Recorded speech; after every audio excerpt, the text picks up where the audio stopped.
Grandma, you don't know who we are. You need to run before they come back. The biggest man in the room had blood on his face, chains on his wrists, and terror in his eyes, not for himself, but for her. And Margaret Whitman, 78 years old, looked him dead in the eye and said, I know exactly what I'm doing. She picked up the bolt cutters. If this story already has your heart pounding, hit subscribe, drop your city in the comments, and let's see how far this grandmother's courage can travel. The cold that settled over Clearwater County, Montana, on the night of November 14th was the kind of cold that had teeth. It didn't just chill a person, it reached through every layer of clothing and pressed itself against the bone like it had a personal grudge. The kind of night where most people pulled their curtains tight, turned their heaters up, and thank God they had four walls around them. Margaret Whitman was not most people. She had been driving her old pickup truck back from town, the same route she had driven for over 50 years. The same road that wound past Elbert Creek and curved wide around the Dalton property before straightening out along the long stretch that led home. She knew every dip in the asphalt, every broken fence post, every crooked mailbox. She could have driven it blind, which is why when something caught her eye near the old Hargrove warehouse, a flicker, a shadow, a movement that didn't belong, she noticed it immediately. She slowed the truck. The Hargrove warehouse had been abandoned for going on 11 years. Old man Hargrove had walked away from the property during the financial crisis and never came back. The county had tried twice to sell it at auction. Nobody wanted it. It sat off the main road behind a rusted chain-link fence, half its corrugated roof caved in on the east side, weeds growing up through cracks in the concrete floor. Kids in town used to dare each other to spend the night in it. None of them ever did. Margaret had driven past that warehouse 10,000 times without giving it a second thought. Tonight she stopped. She sat in the idling truck for a moment, staring at the building in the dark. There was no light inside, no vehicle parked anywhere near it, nothing visible. And yet something about the silence felt wrong, not empty, occupied. She told herself it was a nothing. An animal maybe, a stray dog or a coyote that had found a way inside to get out of the cold. She had seen that before. She started to ease her foot back to the gas pedal, and then she heard it. A sound so faint she almost missed it under the wind. A sound that stopped her cold. It was a voice. Low, strained, barely above a whisper, but unmistakably human. Margaret put the truck in park. She sat very still, her hands on the steering wheel, her eyes fixed on the dark building. Every sensible instinct she possessed told her to drive away. She was 78 years old, a widow living alone 5 miles from the nearest neighbor. The smart thing, the safe thing, was to call the sheriff's department and let them handle it. She reached for her phone, then she heard it again. This time not a whisper, a groan, long and raw and soaked in pain. The sound of a human being who had been hurting for a very long time and had almost stopped caring whether anyone heard them. Margaret put the phone in her coat pocket and got out of the truck. She did not have a flashlight. She used the one on her phone, cupping her hand around it to narrow the beam as she crossed the gravel lot toward the warehouse's side entrance, a metal door that had been forced open at some point and never quite closed again. The hinges were corroded. The gap was wide enough for a person to squeeze through sideways. Margaret squeezed through sideways. The inside of the warehouse smelled like rust and motor oil and something else, something metallic and sharp that she recognized after a moment with a jolt of recognition. Blood. Not a lot of it, but enough. She swept the phone's light slowly across the space. The beam caught them one at a time. 4 men, each one bound with heavy chain, each chain locked to a thick support beam that ran floor to ceiling down the center of the building. They were positioned in a rough circle around the beam, facing outward, like they had been deliberately arranged to prevent them from reaching each other. Whoever had done this had known what they were doing. The men were in bad shape. Even in the dim light, Margaret could see that. 2 of them appeared unconscious, their chins dropped to their chests. A third was awake, but barely. He was the one who had been groaning, she realized now. And he had gone silent the moment her light appeared, as if he had learned not to trust anything that happened in this building. The 4th man was wide awake. He had been watching her from the moment she came through the door. It was enormous. That was the first thing she registered. Not his tattoos, not the cuts on his face, not the Hell's Angels patch on the leather vest that hung off his massive shoulders, just his size. He was the largest human being she had ever been this close to, and he was sitting on the concrete floor with chains around both wrists and what looked like a badly bruised rib cage, and he was staring at her with an expression she had never seen on a man's face before. It was not anger. It was not hostility. It was dread. Pure protective dread. He didn't want her to be here. He opened his mouth and his voice came out rough as gravel scraped hollow by what she guessed had been days without enough water. "Grandma," the single word hit her like a fist. "You need to turn around right now and walk back out that door and pretend you were never here." Margaret did not move. "Who are you?" she said. "Doesn't matter who we are." His jaw was tight. Every word looked like it cost him something. "What matters is that the people who put us here are coming back. And they will not," he stopped, swallowed.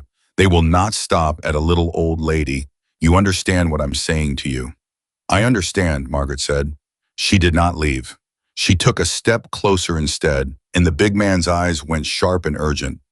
"Lady, please, I am trying to keep you alive." "And I," Margaret said quietly, "am trying to keep you alive. So let's stop arguing about it." Her name was Margaret Ellen Whitman née Calloway, and she had lived on the same stretch of Montana land for all 78 years of her life. She had been born in the back bedroom of the farmhouse her grandfather built in 1923. She had raised 3 children in that house with her husband Frank, a quiet and steady man who had loved her without drama or performance for 44 years until his heart gave out one April morning while he was fixing the fence on the south pasture. She had buried him on the hill behind the house under the old cottonwood where you could see the mountains when the sky was clear. She had been alone on the property for 6 years since then. People in town worried about her. They brought casseroles and checked in on her more than she asked them to. They thought of her, she understood, as fragile, breakable, a woman of a certain age who needed protecting. Frank would have laughed himself sideways at that idea. Margaret had delivered her own children in that farmhouse without complaint. She had driven a tractor since she was 12 years old. She had once set her own dislocated shoulder, the left one, by bracing it against the barn door and pulling. She had survived 2 brutal Montana winters alone, after Frank died, keeping the pipes from freezing, keeping the animals fed, keeping the lights on.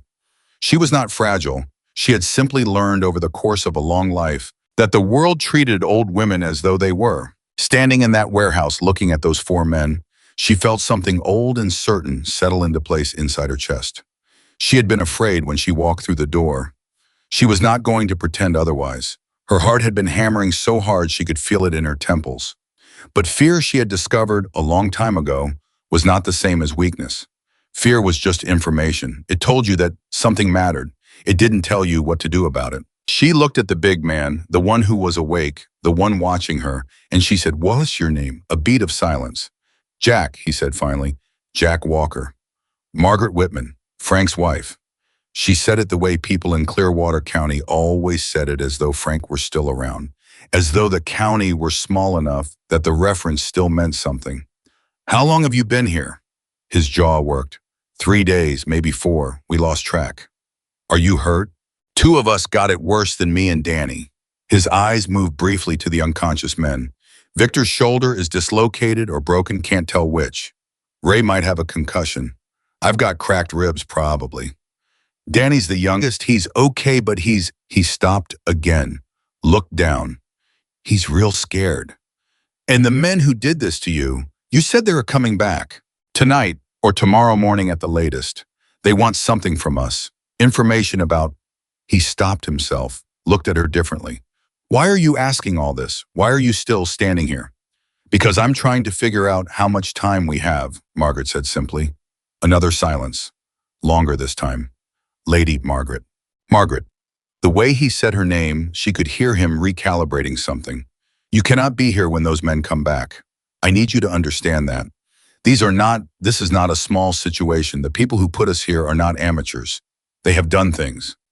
He paused and something moved through his expression that was worse than fear, something heavier and older.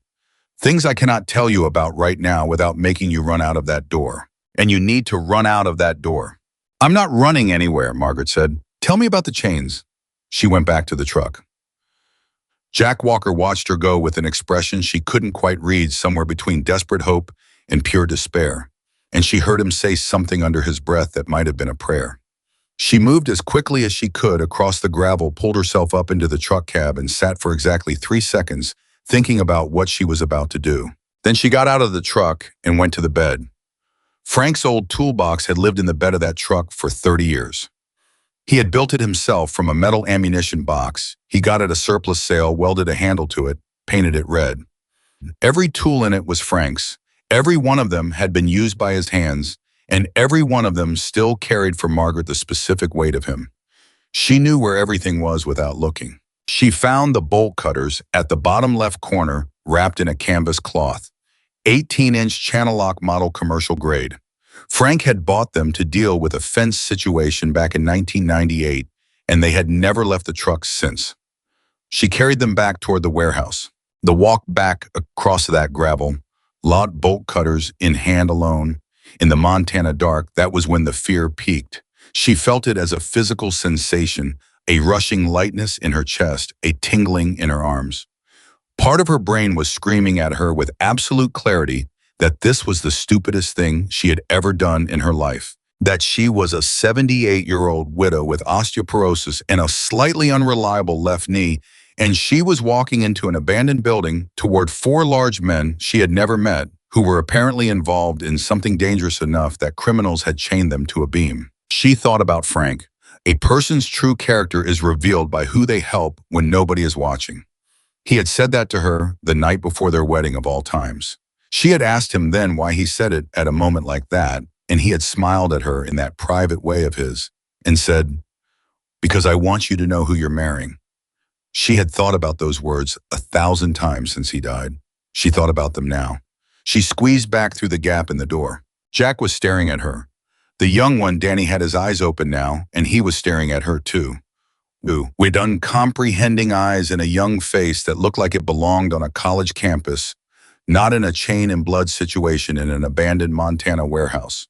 "Those are bolt cutters," Danny Collins said. His voice was young, younger than she had expected. "Yes," Margaret said. "You're going to, yes." Jack made a sound. She couldn't categorize it. It wasn't quite a laugh, and it wasn't quite a song. It was something in between, something that had been compressed by days of pain and fear and was suddenly, without warning, released. "Margaret," he said, and her name and his voice sounded completely different now. "Those chains are commercial grade, quarter-inch hardened steel links. I don't know if Frank bought these in 1998, she said, positioning the cutters on the first link she could reach. "He didn't buy cheap tools." She bore down. The bolt cutters bit into the chain. The chain resisted for a moment. She felt it in her shoulders and the tendons of her wrists, and then something in the link gave way with a sound like a rifle shot in the silence of the warehouse. And the chain fell away from Danny Collins's left wrist, and the 21-year-old boy made a sound she would remember for the rest of her life. It was just a gasp, a short, sharp intake of breath. But the relief in it, the pure animal relief of a human being, feeling a restraint release after days of captivity, hit Margaret somewhere deep in her chest and made her eyes sting. "Left hand's free," she said calmly, as if she did this every day. "Give me the right." She worked steadily. Her hands were not what they had been at 40, but they were still strong, farm strong, as Frank used to say, the kind of strong that comes from a lifetime of actual work. She cut Danny free first, then moved to the bigger man, Victor Hayes, the mechanic, who was half-conscious and barely responded when the chain released from his wrists. His left shoulder hung at a wrong angle that made Margaret wince, but she said nothing about it yet. One thing at a time. The third man, Ray, opened his eyes when she started working on his chains. He looked at her for a long moment without speaking. Then he said very quietly, "Am I dead?" "Not today," Margaret told him. "Are you an angel?" "I'm a farmer's widow from 2 miles down the road." She cut through his right chain. "Can you stand?" Ray tested his legs carefully, like a man checking ice before he committed his weight to it. "Yeah," he said. "Yeah, I think so." "Good. Go help your friend over there. The big man, Victor." Ray did as he was told without question, moving with the careful deliberateness of a man working through a concussion. Margaret turned to Jack. He was watching her with an expression she couldn't name. She had freed 3 men in the last 15 minutes. 3 large, roughed-up, leather-clad members of one of the most well-known motorcycle clubs in the country. She had done it efficiently and without ceremony, the same way she would have approached any problem on the farm. SSAC, move on. And Jack Walker, who she suspected was a man not easily surprised, looked genuinely, thoroughly, completely surprised. "You're next," she said. He held out his wrists. The chains on Jack were heavier than the others. Whatever he had said that made the men who put him here nervous enough to double the locks. She didn't know, but it took her 3 cuts to get both wrists free. When the last link fell away, Jack sat very still for a moment, with his hands resting in his lap, looking at them like he needed to verify they were real. Then he raised his eyes to her. "Why?" he said. Just that, not a speech, not a formal question, just to the words stripped of everything extra the way a person speaks when they're too tired and too shaken for anything ornamental. Margaret looked at him. "Because someone had to," she said. "She got them to the farm." This was not simple. Victor Hayes could not walk without help, and his 6'2" frame and 230 pounds made him a significant logistical challenge for any helper, let alone a 78-year-old woman. But Ray and Jack supported him between them, and Danny walked on his own with his arms wrapped around himself, and Margaret led them across the dark field between the warehouse property and her farm at a pace that was controlled and deliberate and not quite fast enough. She kept listening behind them. Jack noticed. "How far do you think they are?" he asked her. Low voice, not panicked. Operational.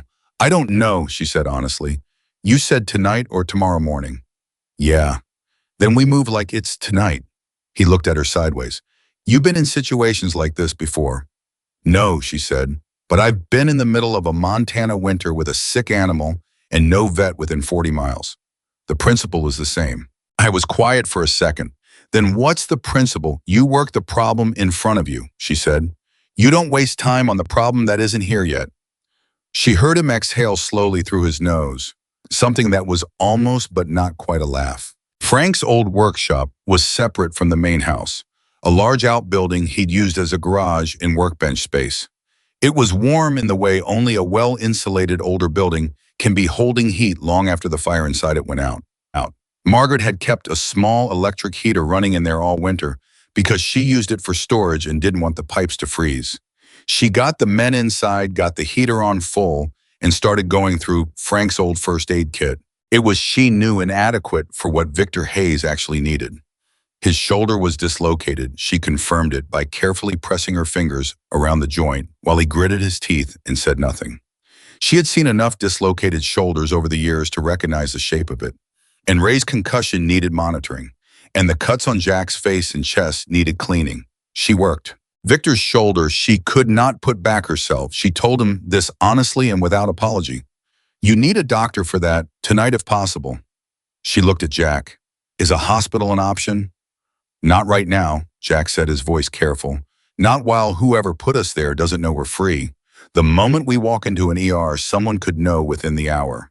Then I'll give him something for the pain, embrace it as best I can." She was already looking through Frank's cabinets, finding the old prescription painkillers he had been given after his hip surgery years ago, outdated but still present. "This is not a permanent solution." "Nothing tonight is," Jack said. She stopped what she was doing and looked at him. "I was sitting on Frank's old wooden stool, the only stool in the shop large enough to accommodate him, and he had his elbows on his knees and his hands folded, and he was looking at the floor."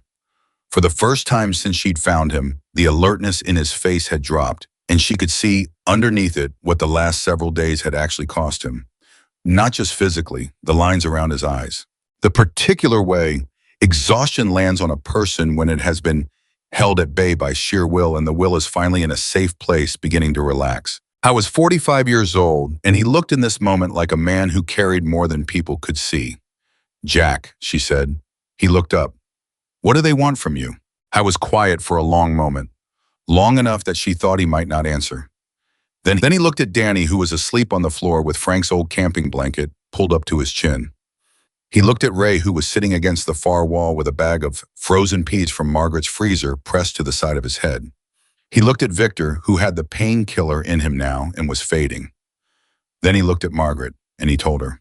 The story came out in pieces the way real stories always do, not clean and chronological, but fractured and layered the way a man tells something he has been carrying alone for a long time. "It started," Jack said, with a tip.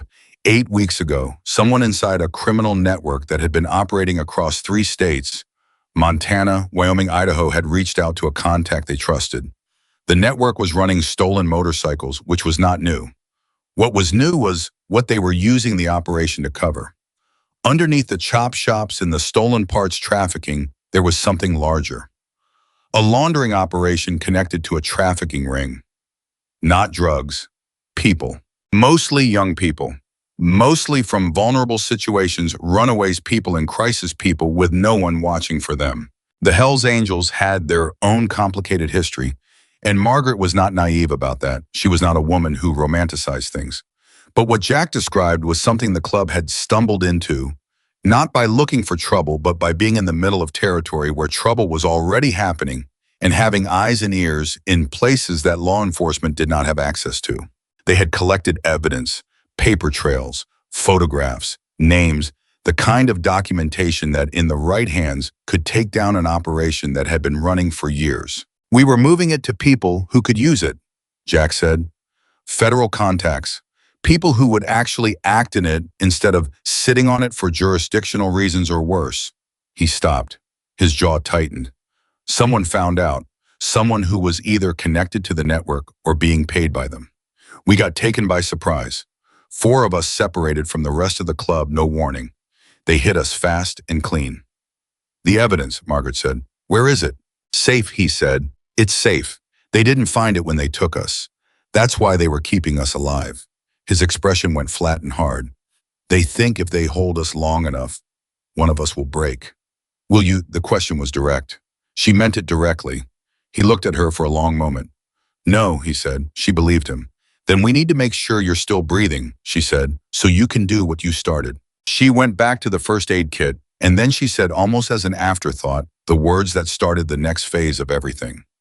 Do you have someone you can call? Jack Walker looked at his phone. The screen was cracked. They had not taken it, which suggested they hadn't expected him to be free long enough to use it.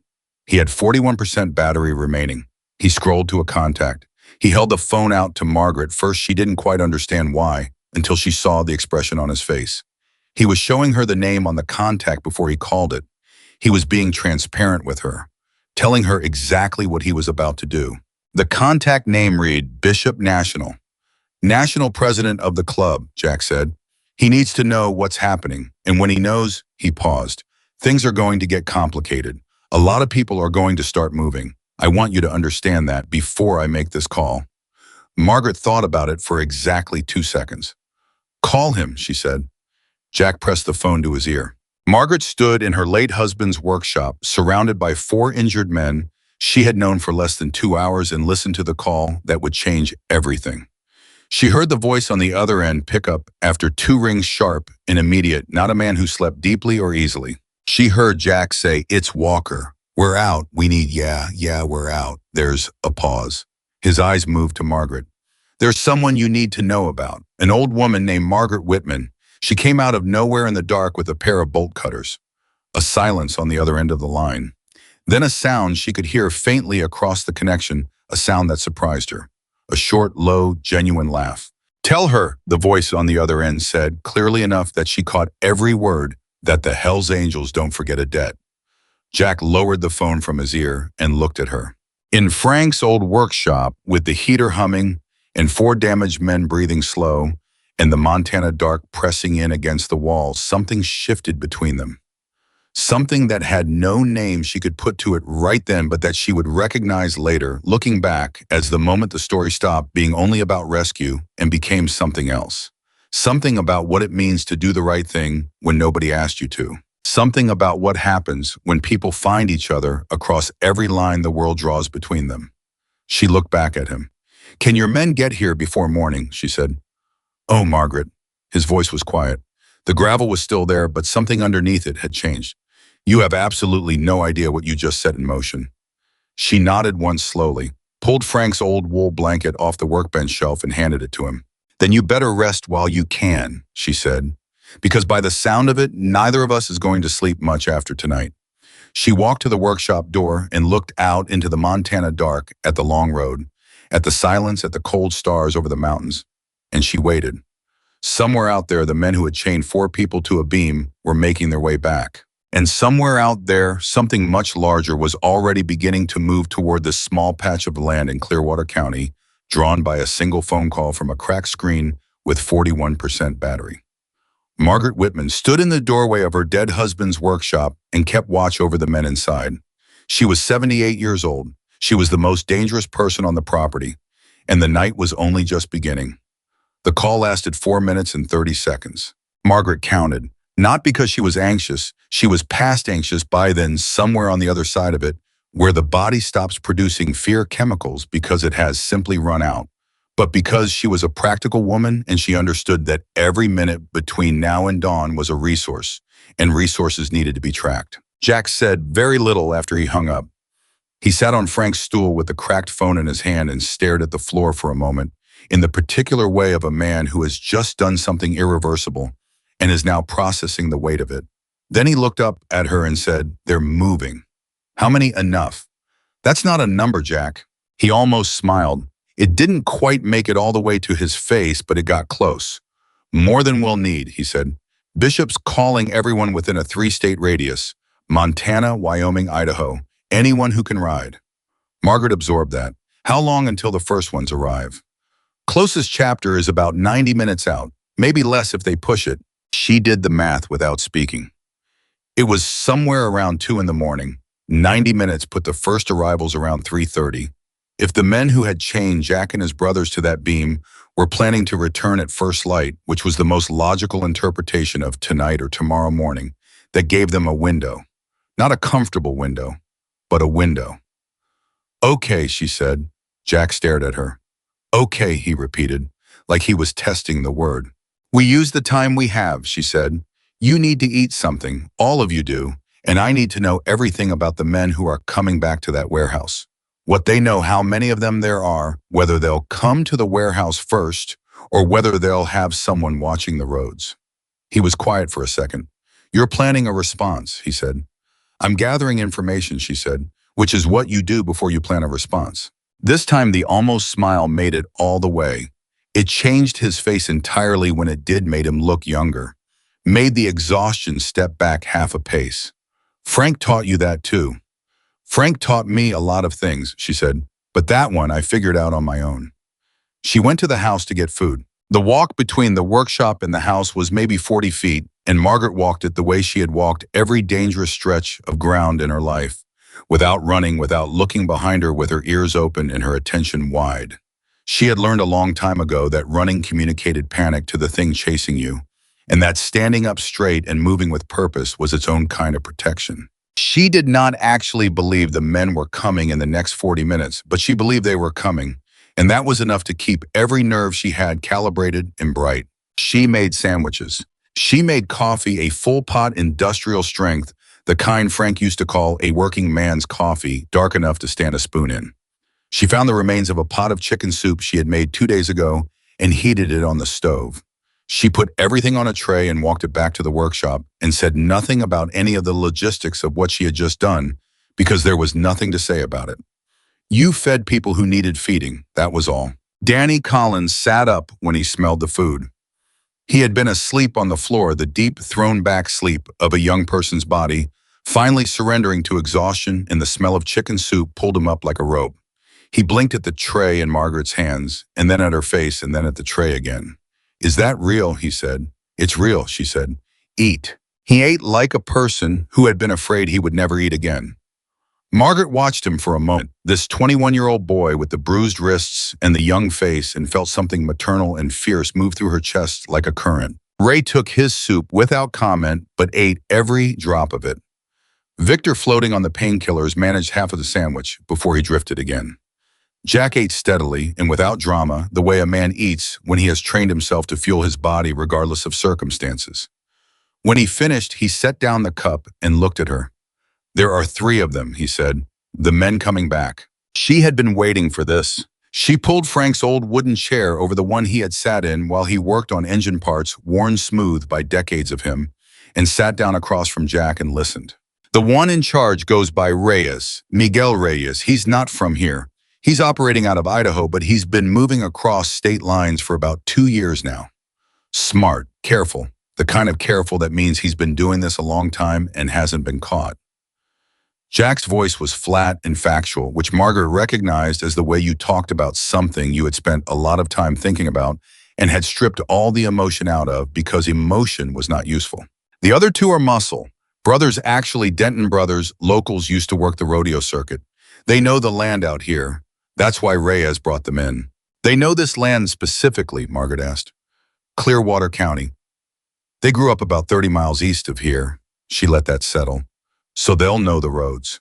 They'll know back ways and that don't show up on GPS. That cuts the time estimate, she said. Yeah.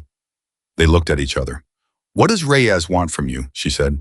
Specifically, not the general shape of it, the specific thing. Jack considered this for a moment, not deciding whether to tell her she could read that he had already made that decision. He was figuring out how to make it clear. There's a man named Calloway, he said, senior agent federal task force. He's been investigating the trafficking operation for 2 years, getting nowhere. And he's been getting nowhere because there's a leak inside the task force, someone feeding information back to Reyes about every move they make before they make it. Margaret was very still. And you know who the leak is. We have a name with documentation. He paused. That's what's in the evidence package we were moving. Not just the trafficking records, the name of the inside man, the one who's been protecting Reyes for 2 years. The silence in the workshop was total for a moment, except for the hum of the heater. Jack, Margaret said slowly, if Reyes gets that name back, he destroys it, and then the agent keeps feeding him information indefinitely, and the operation keeps running, and those kids, he stopped. His jaw was hard. Those kids stay missing. She let that sit in the room. She thought about what it meant, not abstractly, concretely. Kids, missing kids, somebody's children. She thought about her own 3 grown, now scattered across the state, all of them alive and healthy and calling her on Sundays. She thought about what it would be to not know, to simply not know. Where is the evidence package now? She asked. Somewhere Reyes can't reach it. That's not an answer. His eyes met hers. No, he said, it isn't. And he said nothing else, and she understood that this was the one piece he was not going to give her, and she respected it because she understood why. Some things you didn't say out loud, not because you didn't trust the person in front of you, but because the walls had ears, and you had learned the hard way what happened when the wrong person heard the right piece of information. She nodded once. Okay, she said, so we keep you alive until your people get here, and we let the evidence get where it was going. That's the plan, Jack said. Simple enough. Margaret, the way he said her name, gentle weighted like he was handing her something fragile. These men are not going to come in quietly. When they find the warehouse empty, they're going to start looking. And they know the area. They will find this farm. I know. You understand what I'm saying. I understand perfectly. She stood up, smoothed the front of her coat with both hands, a gesture so habitual and so domestic. It seemed entirely wrong for the moment and entirely right for the woman, which is why we're not going to wait for them to find us. Jack went very still. What do you mean, he said. I mean, Margaret said, that I have lived on this land for 78 years and I know every inch of it and every road that runs through it and every person who lives on it. And Miguel Reyes does not. She looked at Jack calmly. I mean that whoever is watching the roads right now is watching for motorcycles, not for a pickup truck driven by an old woman who belongs here. The workshop was quiet. Danny had stopped chewing his sandwich. Ray was staring at her from across the room. Jack Walker, who Margaret was beginning to understand was a man who had seen a considerable amount of the world, and very little of it had surprised him, looked at her with an expression she could only describe as stunned. You want to run reconnaissance, he said. I want to know where they are and which road they're coming in on, she said, before they get here, so that when your people arrive, they're not driving blind into a situation that Reyes has had time to set up. Margaret, Jack, she said his name the same way she had said her children's names when the conversation was over. I'm not asking for permission. I'm telling you what I'm going to do. You can spend the next 30 seconds arguing with me about it, or you can spend those 30 seconds telling me what to look for. A beat of silence. Then Jack Walker, president of the Montana chapter of the Hells Angels, looked at a 78-year-old grandmother and said very quietly, they'll have at least one vehicle on the East Approach Road. Dark-colored, probably a truck. They won't have lights on. The East Approach Road, Margaret said. That's Hargrove Road. I don't know the name. I do. She was already moving toward the door. Keep your phone on. I'll call you if I find something. What's your number? She recited it without pausing. He typed it in. She watched his thumb hesitate over the screen for just a moment before he saved the contact, and she saw what he typed in the name field. Margaret Bolt Cutters. She almost laughed. She didn't, but it was close. She was at the door when Danny's voice came from the floor, rough and young and cracking slightly at the edges. Mrs. Whitman, she stopped. Why are you doing this? He wasn't challenging her. He was genuinely asking. The same question Jack had asked her in the warehouse, but coming from a completely different place. Not from a man hardened by years of hard living, asking why she wasn't afraid, but from a 21-year-old kid asking why a stranger cared. She turned around and looked at him. Because somebody's children are still missing, she said, and you're the ones who can help find them. She walked out into the dark.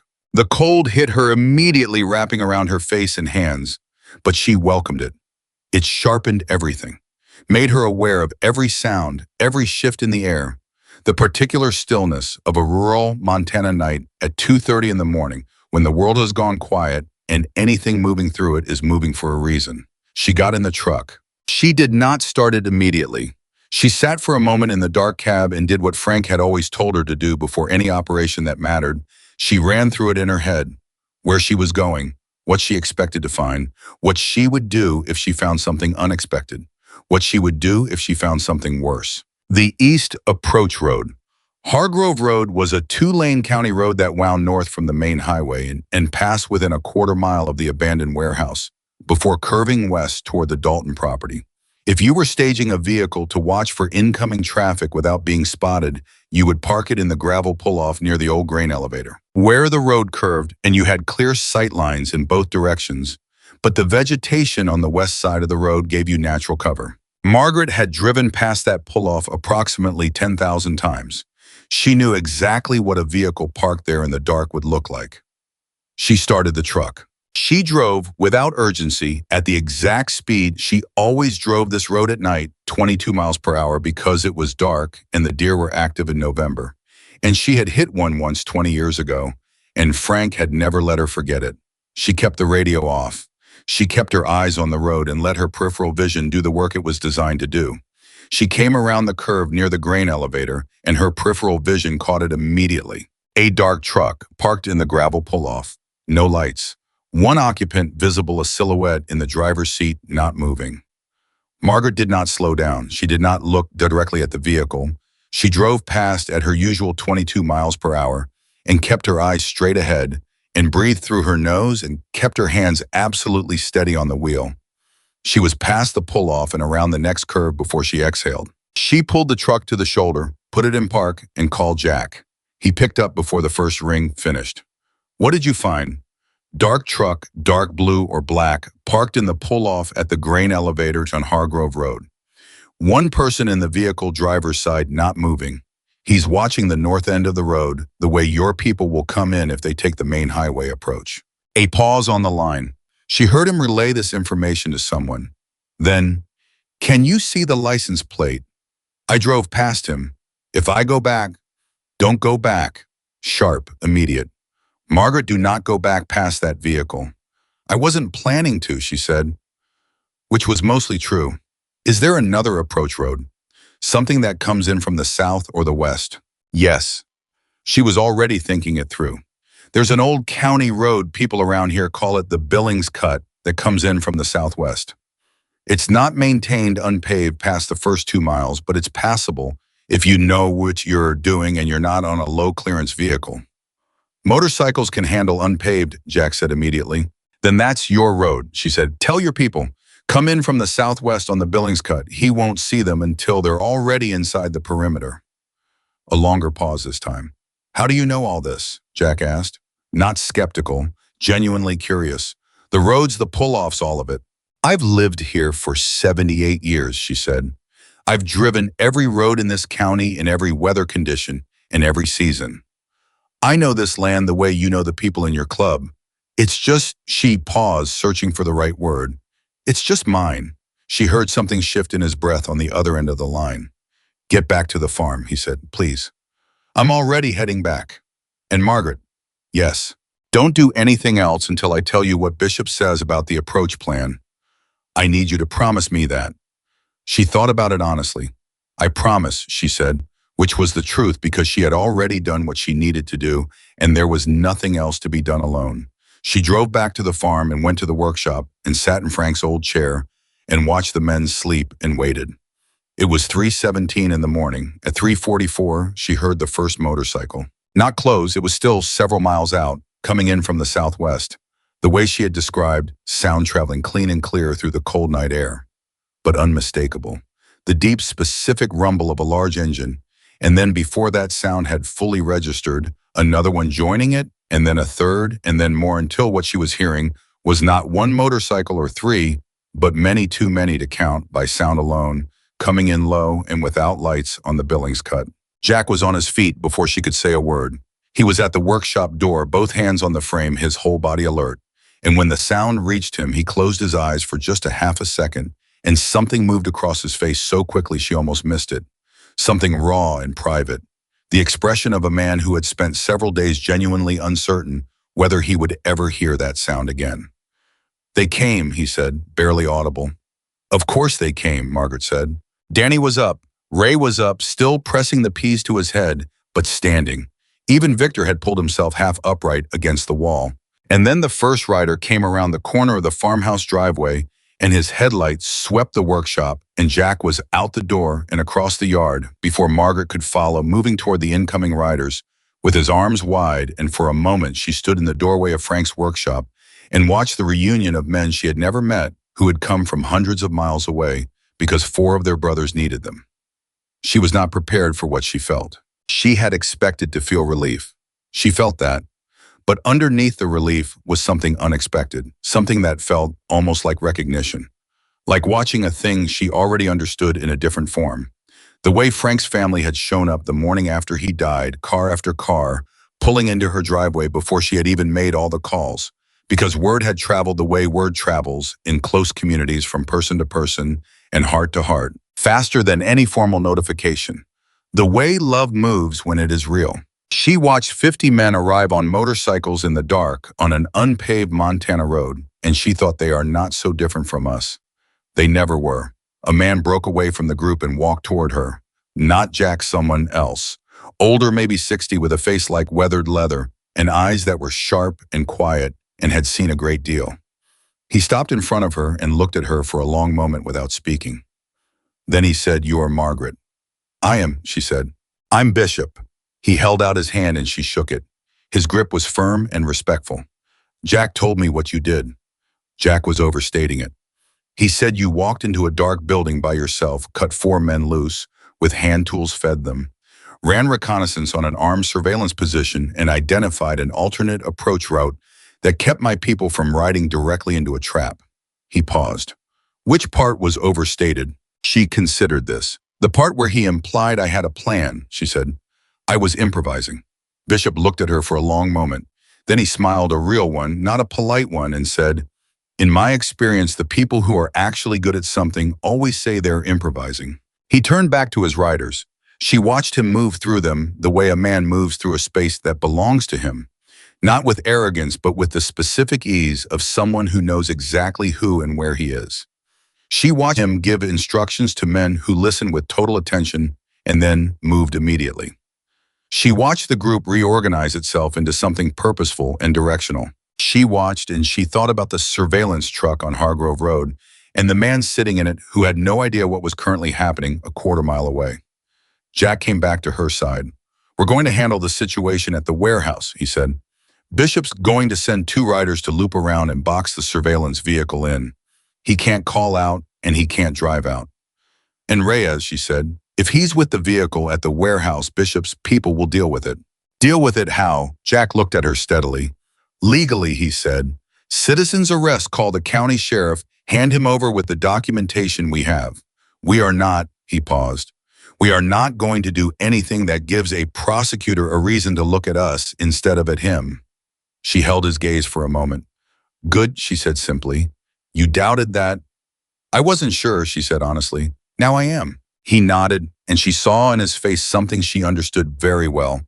the particular dignity of a person who has just been given the benefit of the doubt by someone who had every reason not to, and who feels that as the serious gift it is. There's one more thing, he said. Tell me. The inside man, the leak in the federal task force. His voice dropped slightly, not to a whisper, but to the register of something serious.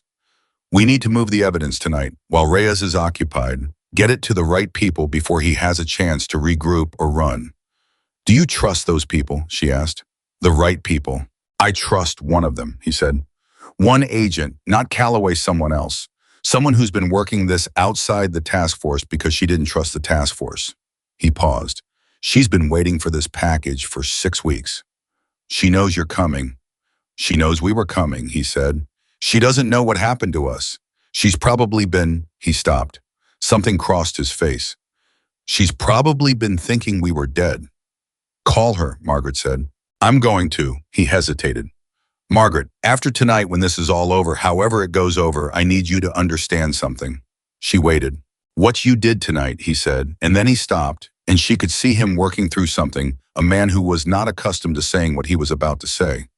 What you did tonight was not a small thing. It's not, he shook his head slightly. Those kids, the ones in those files, they're real, they have names, and tonight is the night that changes things for them. And that is because you walked through a door in the dark when you didn't have to.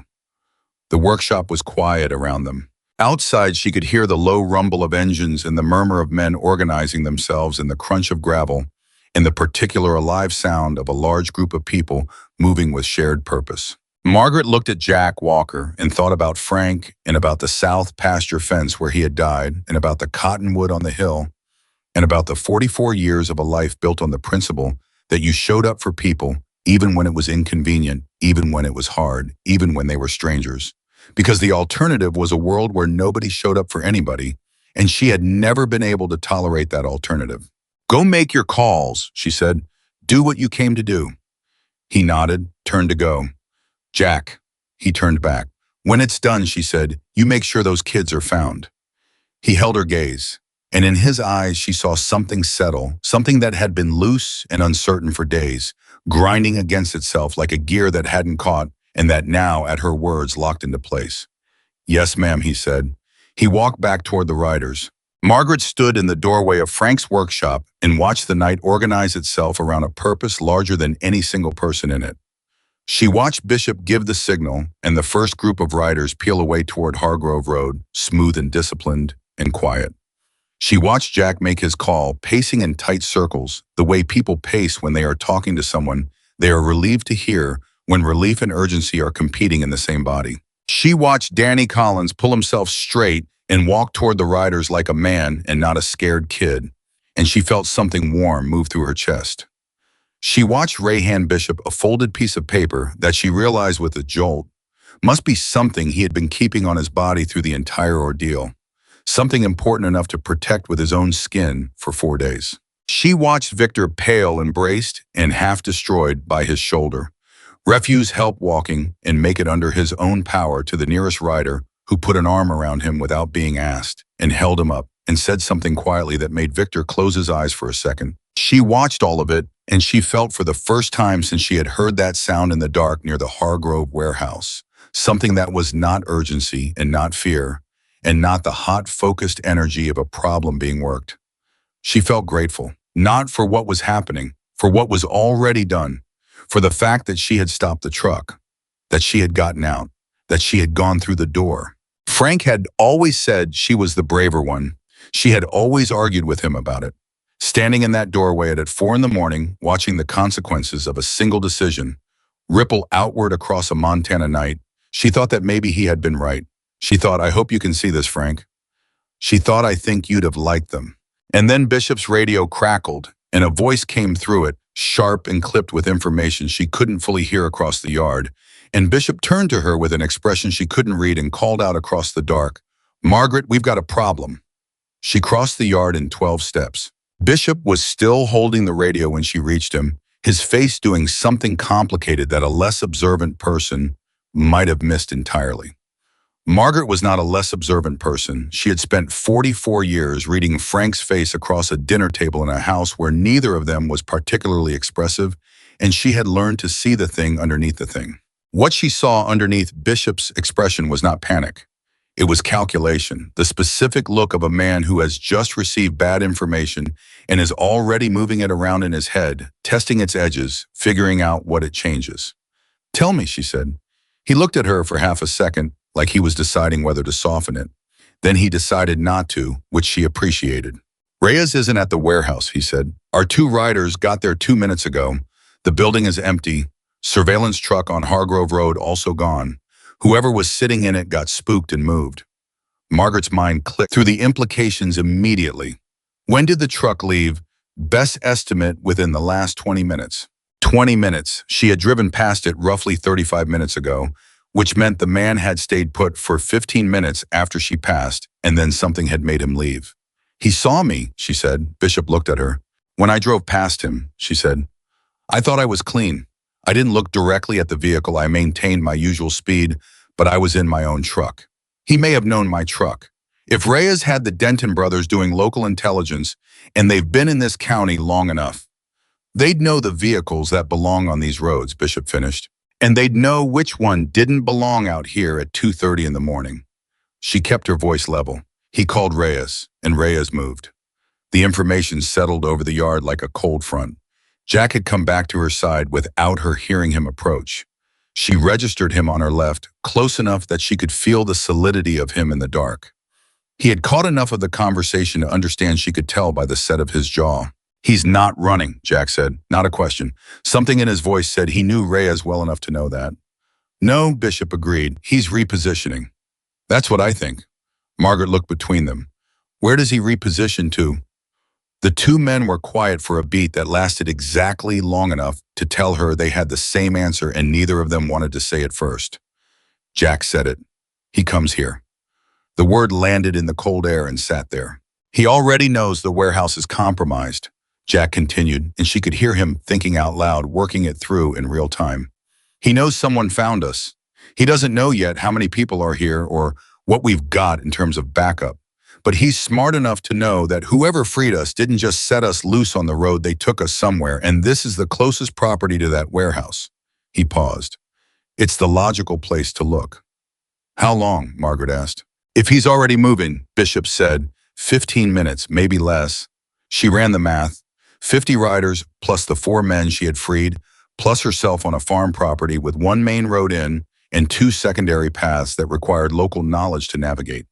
Against 3 men, Reyes and the 2 Denton brothers, who had guns and motivation and the specific dangerous energy of people who had nothing left to lose by escalating. The numbers were not the problem. The numbers were fine. The problem was what happened when guns and motorcycles and a federal evidence package and a woman's 60-year-old farmhouse all occupied the same space at the same time. "We moved the evidence first," she said. Both men looked at her. "That's the priority," she said. "Everything else, Reyes, the Dentons, all of it is secondary to making sure that package gets out of reach. Because if something goes wrong tonight and the package is still here, none of the rest of it matters." Bishop studied her for a moment. "Jack said you didn't know where the package was." "I don't," she said. "But somebody here does. And that person needs to be in a vehicle going a different direction than everything else in the next 10 minutes. The silence stretched for 3 seconds. Then Bishop turned to Ray. Ray, who had been standing 6 feet away with his arms crossed and the bag of frozen peas still pressed absurdly to his temple, met Bishop's eyes and nodded once. "I've had it on me the whole time," Ray said. He reached inside his jacket and produced a small black hard drive in a waterproof case, the kind of thing that looked entirely unremarkable and contained. Margaret now understood the specific information that could dismantle a trafficking operation and expose the federal agent protecting it. He held it up between 2 fingers. "Never let it leave my body." Margaret looked at the hard drive, then at Ray. "You had that on you the whole time they had you chained." "They searched us," Ray said. "Twice. I'd put it somewhere they didn't search." He paused. "I'd rather not specify where." Under any other circumstances, she might have laughed. She filed the impulse away for later. "Can you ride?" Ray assessed himself honestly. "Carefully," he said. "But yeah." "Then you leave now," Bishop said. He was already signaling to one of his riders, a man built like a refrigerator with a long red beard who came over without being called twice. Chambers, you take Ray north on the Billings cut to the county highway. You know the meet point, Chambers nodded. The agent, Jack said. He had his phone in his hand. She's already moving. She got my call 40 minutes ago. She's coming in from Billings. She should be. He checked something on his phone. She's 40 minutes out.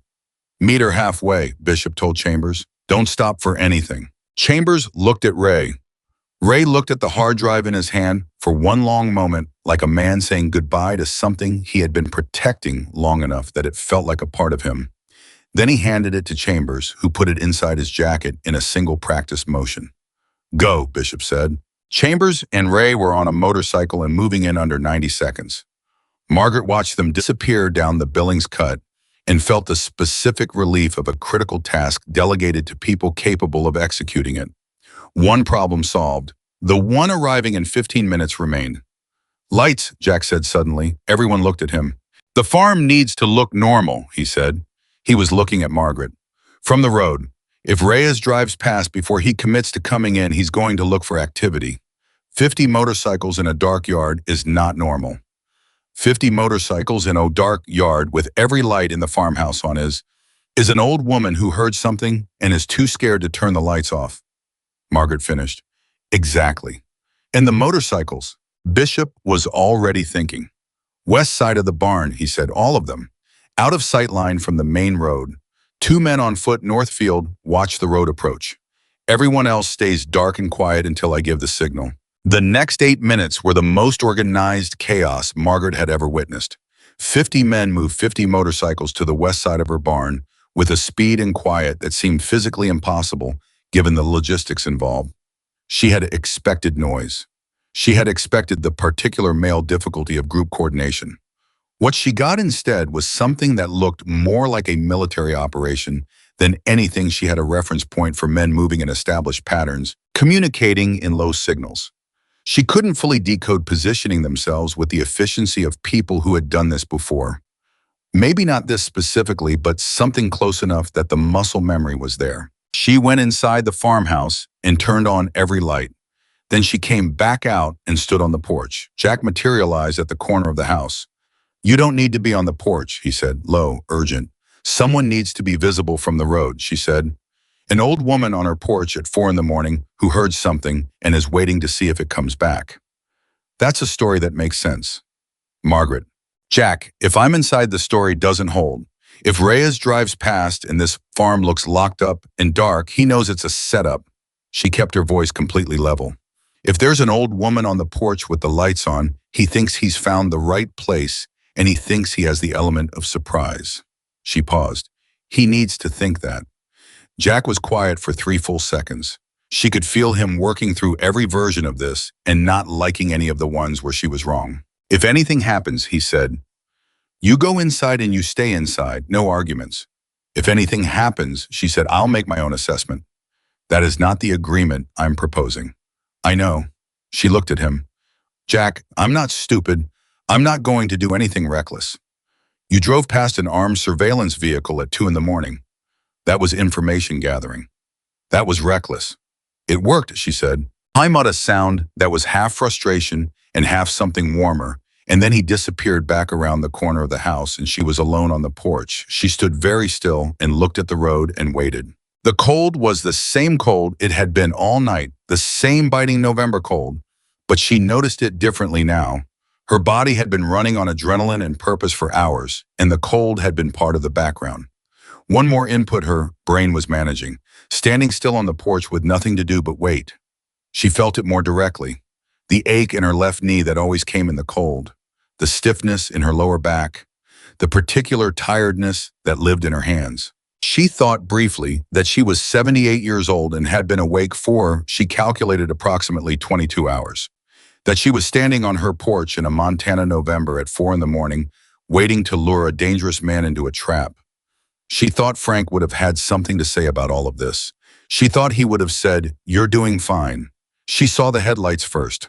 A single vehicle coming from the east on the main road, moving without particular urgency, not the speed of flight, but the careful speed of approach. It slowed as it came level with her driveway entrance. Margaret did not move. She stood on the porch with the light behind her, an old woman in a coat visible and unthreatening, exactly what she appeared to be. The vehicle sat at the end of her driveway for what felt like a very long time. Probably 45 seconds, long enough for the person inside to study her property, read the layout, assess the lights, note the old woman on the porch. Then it pulled into her driveway. She breathed. It was a dark blue pickup truck, same one she had identified at the grain elevator, she realized, or one very like it. It came up the driveway at a deliberate pace and stopped about 30 feet from the porch, and the headlights were on, and she couldn't see through them, but she could see the shapes of three people in the cab. The driver's door opened. The man who got out was not what she expected, and she immediately recognized this as her own mistake. She had built an image from Jack's words, from the idea of someone careful and controlled, and she had unconsciously cast him as a certain kind of person. Older, perhaps, more overtly threatening. Miguel Reyes was maybe 35. Medium height, lean, with a stillness about him that was its own kind of threat. He walked toward her porch with his hands visible, and his face pleasant, and his eyes doing the opposite of what his face was doing, moving over every inch of her property, cataloging, assessing, looking for what was wrong. "Good morning," he said. His voice was easy, conversational, the voice of a man who was very good at seeming like something he wasn't. "Morning," Margaret said. "Sorry to bother you at this hour. I'm looking for a friend of mine. Think he might have had some car trouble around here earlier tonight." "Big fellow, beard, lot of tattoos." He smiled. "Name's Jack." She let a beat pass, the beat of an old woman who was startled and uncertain and trying to be helpful. "I did see some motorcycles earlier," she said. "Drove past going west maybe 2 hours ago. I don't know where they were headed." Reyes absorbed this. His eyes moved to the barn, back to her. "You mind if I take a look around? My friend mentioned this farm specifically." "It's late," she said. "I'm not really comfortable with. It'll only take a minute." Still pleasant, still smiling. His right hand had moved a few inches toward his jacket. Margaret registered the hand movement and thought now. And from the west side of the barn, Bishop said one word into his radio. The sound that followed was something Margaret had no preparation for and would spend the rest of her life describing inadequately to people who hadn't been there. It was the sound of 50 motorcycle engines starting simultaneously in the dark, not revving, not roaring, just coming alive. A single massive pulse of mechanical sound that hit the cold air like a physical thing, like a wall of noise moving outward from the barn in every direction. Reyes went completely still. His hand stopped moving toward his jacket. The two Denton brothers had gotten out of the truck at some point while Margaret wasn't watching them, and now both of them also went still. And she could see in the posture of both men the specific body language of people doing a rapid recalculation of a situation they had completely misread. Bishop walked around the corner of the barn first. Then the riders came out behind him, not rushing, not threatening, simply present a large number of large people on large machines positioned in a rough arc that covered the driveway and the truck in every direction that wasn't the road, which was very deliberately left open. Jack came around the other side. He walked to the porch and stopped beside Margaret and looked at Reyes. And Reyes looked at Jack, and in the few seconds of silence that followed, Margaret watched the man's face do something she had not expected. She had expected anger. She had expected calculation. She had expected the specific hard blankness of someone deciding whether to push the situation. What she saw instead was something closer to defeat, the expression of a man who had been very careful for a very long time and had just watched all of that carefulness become irrelevant in a single moment. "The evidence is already gone," Jack said. His voice was quiet. He wasn't performing for the crowd around them.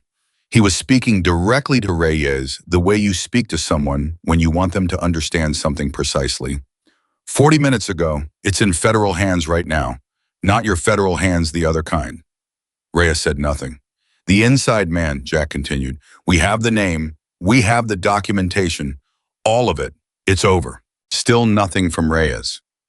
But something shifted in his eyes, something behind the careful, pleasant mask.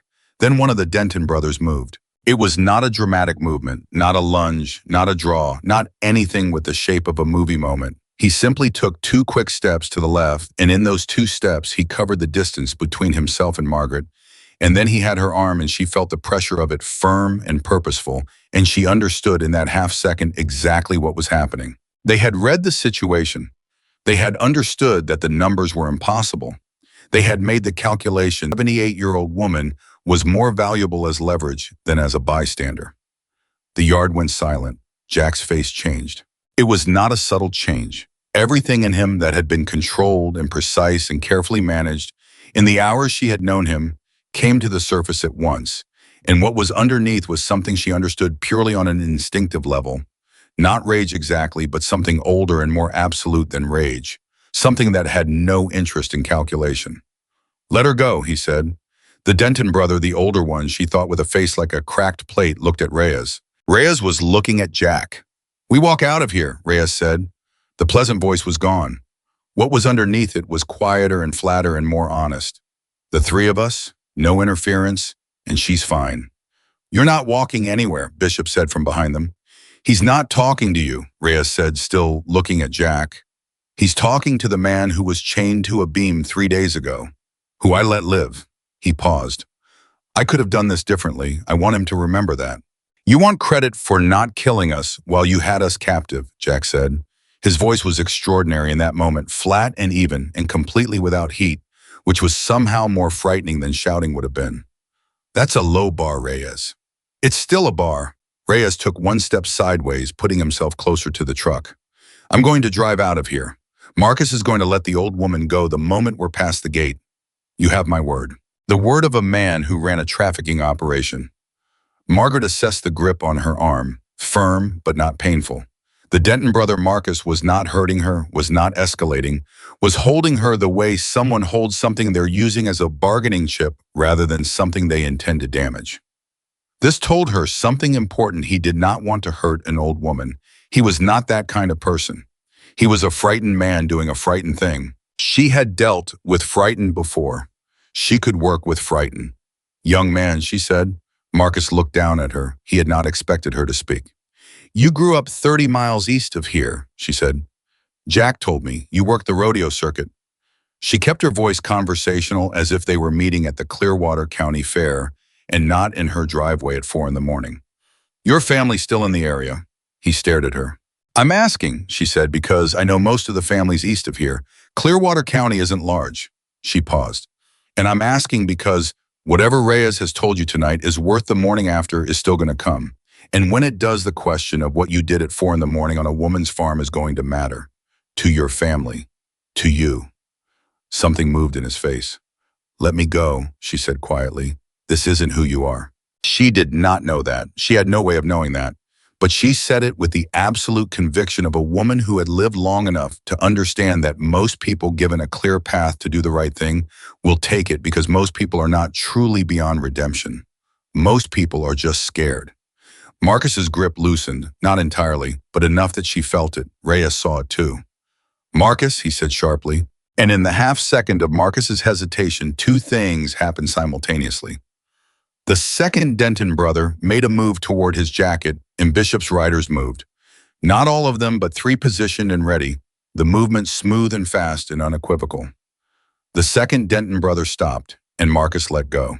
Margaret stepped forward and away, and Jack was beside her in an instant, with one hand on her arm, and she felt through that contact the tension in him, the coiled and barely managed energy of a man who had held himself back from something very difficult. "I'm fine," she said immediately, to him and to herself. Reyes was looking at Marcus with an expression that had nothing left of pleasantness in it. Marcus was looking at the ground.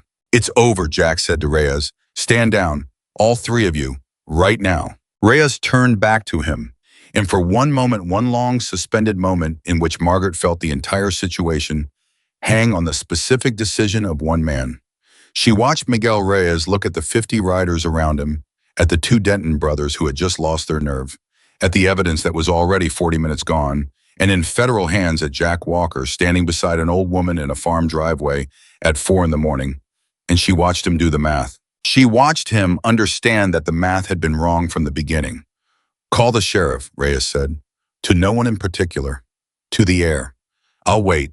And just like that, without another word, the fight went out of him. He sat down on the tailgate of his truck and put his hands on his knees and looked at the ground, and the 2 Denton brothers stood nearby with the uncertain posture of men who were relieved and ashamed in equal measure and didn't know what to do with either feeling. Bishop was already on his phone. Jack turned to Margaret. She was shaking. She noticed it with a kind of detached interest, the way you notice the weather, not alarmed by it, just registering it as a factual condition of her body. Her hands were trembling slightly. Her left knee was doing the thing it did in the cold. She was 78 years old and she had been awake for 22 hours, and a man had grabbed her arm in her own driveway and she was shaking. Margaret. Jack's voice was different than she had heard it before, stripped of everything practical. Just the voice of a person talking to another person. Are you hurt? No, she said. Are you sure? I'm sure. She looked at him. I'm shaking, but I'm not hurt. There's a difference. He looked at her for a moment, and then he did something she did not expect. He put both arms around her carefully, the way you hug something you're afraid of breaking, and she felt the solid, enormous warmth of him and the specific relief of being held by another person when your body is running on fumes and courage, and she let herself accept it for exactly 4 seconds before she stepped back. Thank you, she said. He looked like he wanted to say something and couldn't find it. The sheriff, she said, they're going to have questions. A lot of them, he said, then we should probably have answers ready. She straightened her coat with both hands, the gesture so characteristic of her, so entirely herself that she saw something in Jack's face shift when he watched it. Do you have someone who can talk to them? Someone who can explain the federal component without making this more complicated than it needs to be? Bishop handles law enforcement, Jack said. He's been doing it for 30 years. Good. She looked at the 3 men sitting on and near the truck in her driveway.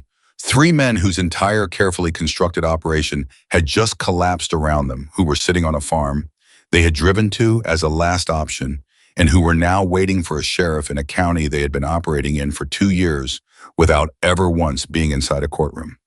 Good, she said again. Danny had come out of the workshop at some point and was standing near the barn door, and when she caught his eye, he gave her a small, quick nod, the nod of a 21-year-old who had just watched something happen that he was going to be processing for a long time. She nodded back. And then, because her knee was aching and her hands were still trembling slightly, and she had been awake since the previous morning, and there was now, for the first time in hours, actually nothing that needed her immediate action. She sat down on the porch steps, just sat down, right there on the cold wood in her coat in the dark, because her body asked her to, and she saw no reason to refuse it. Jack sat down beside her, not because he needed to, not because there was a tactical reason to be on the porch steps of a farmhouse while 50 riders and 3 arrested men waited for the county sheriff. He sat down because she had sat down, and leaving her alone on the steps did not seem like the right thing to do. They sat side by side in the Montana dark and did not speak for a while. Then Margaret said, "How long do you think before the sheriff gets here?" 20 minutes, Jack said. Maybe 30. Clearwater County is not a fast response situation. No, she agreed. It never has been. A pause. Your knee is bothering you, Jack said. She looked at him. How do you know that? The way you sat down and the way you've been favoring your left side since the driveway. She considered this. It's the cold, she said. It always does this in November. You should go inside.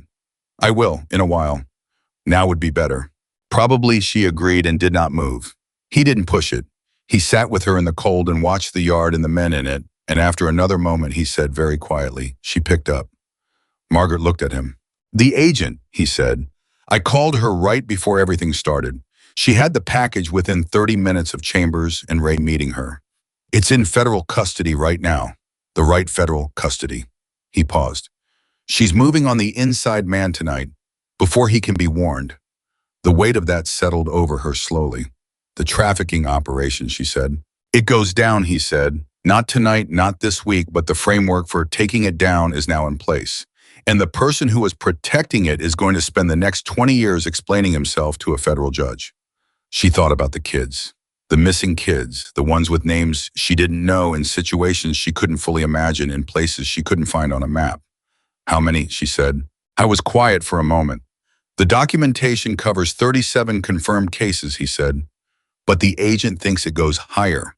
She thinks when they can actually investigate without the leak. He paused. She thinks it goes a lot higher. 37 names, 37 people's children, and probably more. She sat with that number for a moment, not trying to make it smaller, not trying to make it manageable, just sitting with it the way you sit with things that deserve the full weight of your attention. Then she said, then it was worth it. He looked at her. Whatever tonight cost, she said, whatever it cost any of us, it was worth it. He was quiet for a long time. Yeah, he said finally, it was. Down the driveway, headlights appeared on the main road. The sheriff's vehicles, two of them moving fast with their lights going painting the fields in sweeps of red and blue. Behind them, a third vehicle, an unmarked car that moved differently from the sheriff's vehicles, with the specific unhurried speed of a federal presence that had been called in on something that extended well beyond county jurisdiction. Margaret watched the lights come. Beside her, Jack straightened. Around them, 50 men waited in the cold on a Montana farm for the law to arrive at a situation they had helped create and were prepared to explain. And somewhere in the dark, a hard drive with 37 names on it was moving toward people who could finally actually do something about them. The night was not over. There were hours of questions ahead and statements and complicated jurisdictional conversations and all the slow machinery of consequence working itself into motion. Margaret knew that. She had no illusions about the simplicity of what came next. But the cold was the same cold it had always been, and the farm was her farm, and the people in her driveway, all of them. The riders and the arrested men and the arriving officers were all of them human beings in a story that had started when she heard a sound in the dark and stopped the truck. She thought about that, about how close she had come to not stopping, about how easy it would have been to keep driving. She thought, I will never stop being glad I stopped. The sheriff's vehicle pulled through her gate, doors opened, the long process of accountability began, and Margaret Whitman sat on her porch steps and watched it all unfold with the calm of a woman who had done her part and knew it and needed nothing from anyone in order to know it. The lights swept the yard again, and in their light she could see all of it clearly. The riders, the arrested men, the deputies moving forward, Jack rising to his feet beside her, Danny standing at the barn door of the farm she had lived on for 78 years, holding all of it inside its edges, the way it had always held everything, the storms and the losses and the ordinary days, and now this extraordinary night. She put her hand flat on the cold wood of the porch step beside her. Frank's porch, Frank's wood, Frank's farm. She pressed her palm against it and felt for just a moment the whole long life she had lived on this land and the night she had just added to it, which was unlike anything in all the years before, but which felt at its center exactly like every other right thing she had ever done. One deputy was walking toward the porch. She stood up. The deputy's name was Harlan Briggs, and he had been with the Clearwater County Sheriff's Department for 19 years, and Margaret could tell within the first 30 seconds of talking to him that he was a good man who was having an extremely unusual night and was handling it with as much grace as 19 years of rural Montana law enforcement could provide. He looked at her first, then at the 50 motorcycles parked west of her barn, then at the 3 men sitting on the tailgate of the dark truck with the specific posture of people who have stopped making decisions for themselves. Then back at her. Mrs. Whitman, he said, you want to tell me what's going on here? I'd be happy to, she said. Come inside. I'll make coffee. He blinked. Ma'am, I have 3 potential suspects in your driveway and approximately, he looked at the riders again, approximately a very large number of Harlan, she said. She had known his mother. She had known his mother's mother. This was the particular texture of small county life, and she was not above using it. The federal agent in the unmarked car is going to handle the 3 men in the driveway. Bishop, the man in the gray jacket talking to your partner right now, is going to give you a full accounting of the evening that will align with everything the federal agent tells you. And I am going to go inside and make coffee because I have been awake for 23 hours and my knee is telling me things I don't want to hear. She paused. All right. Harlan Briggs looked at her for a long moment. Yes, ma'am, he said. She went inside. She did not immediately make coffee. She stood in her kitchen for the first time in hours in the familiar smell of it, the particular warmth of the room that had been the center of her life for 50 years, and she put both hands flat on the kitchen counter and breathed. In, out, in, out. Her hands were still trembling. Not badly, but present, she stood there and breathed until they stopped. Then she made coffee. Jack came inside 20 minutes later. He knocked first, which she noticed. She called for him to come in, and he stood in her kitchen doorway, looking like a man who occupied more space than any doorway was designed to accommodate. and she handed him a mug without ceremony.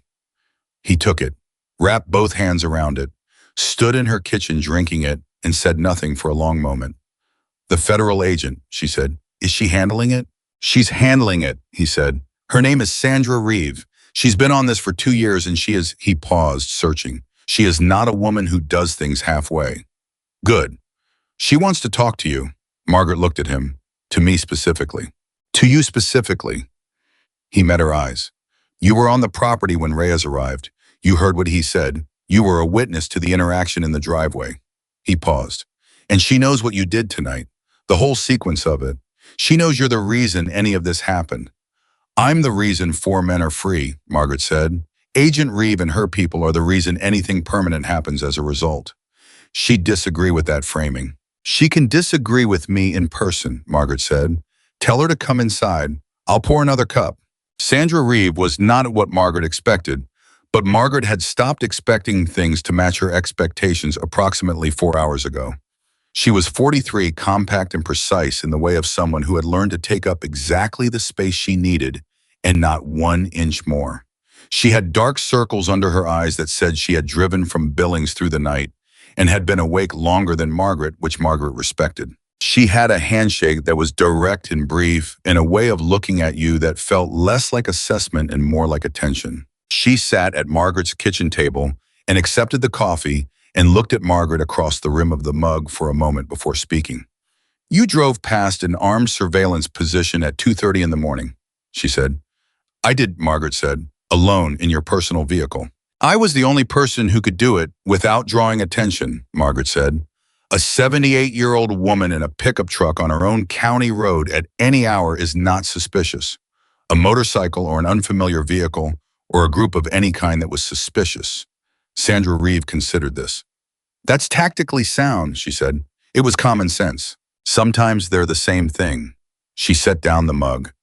"Mrs. Whitman, I need to ask you some questions about what you observed tonight, and then I need to tell you some things that are going to be difficult to hear, and I'd like to do both of those things now while the events are still fresh." "Go ahead," Margaret said. The questions took 40 minutes.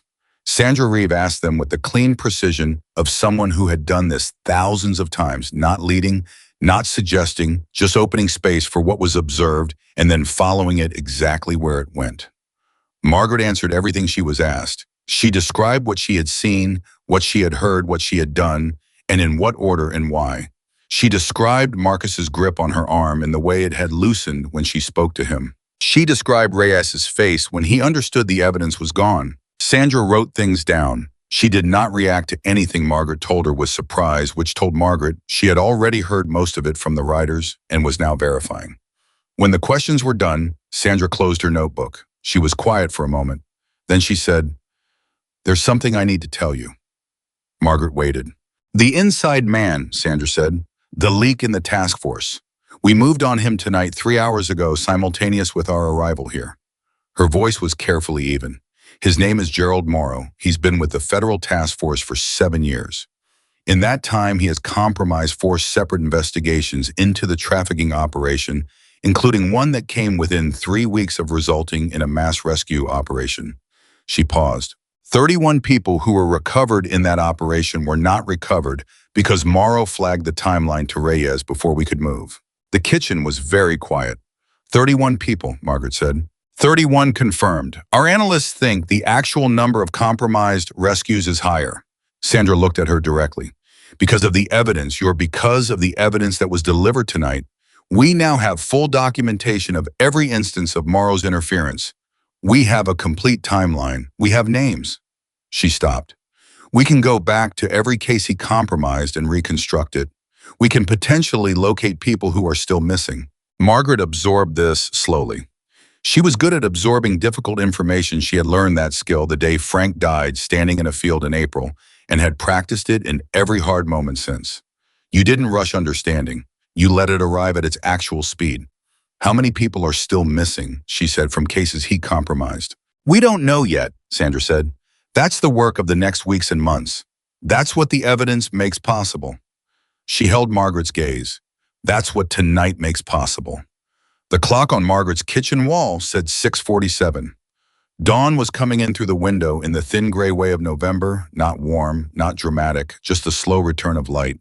Mrs. Whitman, Sandra said, and something in her voice shifted very slightly, just enough to cross from professional to human. I've been working this case for 2 years. I have sat in parking lots watching operations I couldn't touch because someone inside was feeding information out. I have read files about people I couldn't find because the lead went cold before I could follow it. She stopped. And the reason tonight happened, the reason any of this happened, is because you heard a noise and stopped your truck. Margaret looked at her hands on the table. Anyone would have stopped, she said. No, Sandra said simply. They wouldn't have. We know this because people drove past that warehouse for 4 days and nobody stopped. She paused. You stopped. Margaret said nothing because there was nothing to say to that. It was true, and truth in her experience didn't require a response. It just required being held. She refilled their coffee mugs, and they sat together in the kitchen while the dawn came up gray and cold over Clearwater County. And after a while, Sandra Reeves' phone rang, and she stepped outside to take the call, and Margaret sat alone in her kitchen for the first time since the previous morning. She sat with the 31 names she didn't know, with the number that was probably higher, with the idea of Morrow sitting in federal custody right now, 7 years of careful betrayal, unraveling around him, the evidence of every choice he had made, laid out in documentation that could not be argued with. She thought about the missing people, about what it would be to not know where you were or whether anyone was coming, about waiting. She thought about the moment in the warehouse when Jack had warned her to run, and she had decided in the space of about 2 seconds and without any particular drama that she was not going to. She had not in that moment known about the 31 names. She had not known about the trafficking ring or the compromise investigations or the inside man. She had known only that there were 4 people chained to a beam, and she had bolt cutters. The scope of a decision, she thought, is almost never visible at the moment you make it. You make it for the reasons you can see, and then the world shows you the reasons you couldn't. She was still sitting with this when Jack came back inside. He had been outside for most of the last hour. She knew, working with Bishop in the sheriff's department and Sandra's people on the complex logistics of 49 statements in 3 arrests in a federal case that was going to generate paperwork for the next 2 years. He looked tired in a specific way, not the desperate exhaustion of the warehouse, but the ordinary human tiredness of a long night that was finally actually ending. He sat down in the chair Sandra had vacated. Victor's at the hospital, he said. Danny drove him in about an hour ago. Shoulder was dislocated. They said it. A pause. He's going to be fine. Good, she said. Ray's with Sandra's people giving his statement. He's, for a man who spent 4 days chained to a beam, he is remarkably talkative once you get him going. She almost smiled. And you? I gave my statement to Harlan Briggs, who I think is a genuinely good man, who is going to be dining out on this story for the rest of his career. He wrapped his hands around the mug again. And Bishop is doing what Bishop does, which is make everything administratively smooth, through a combination of legal knowledge and sheer personality. Good people, she said.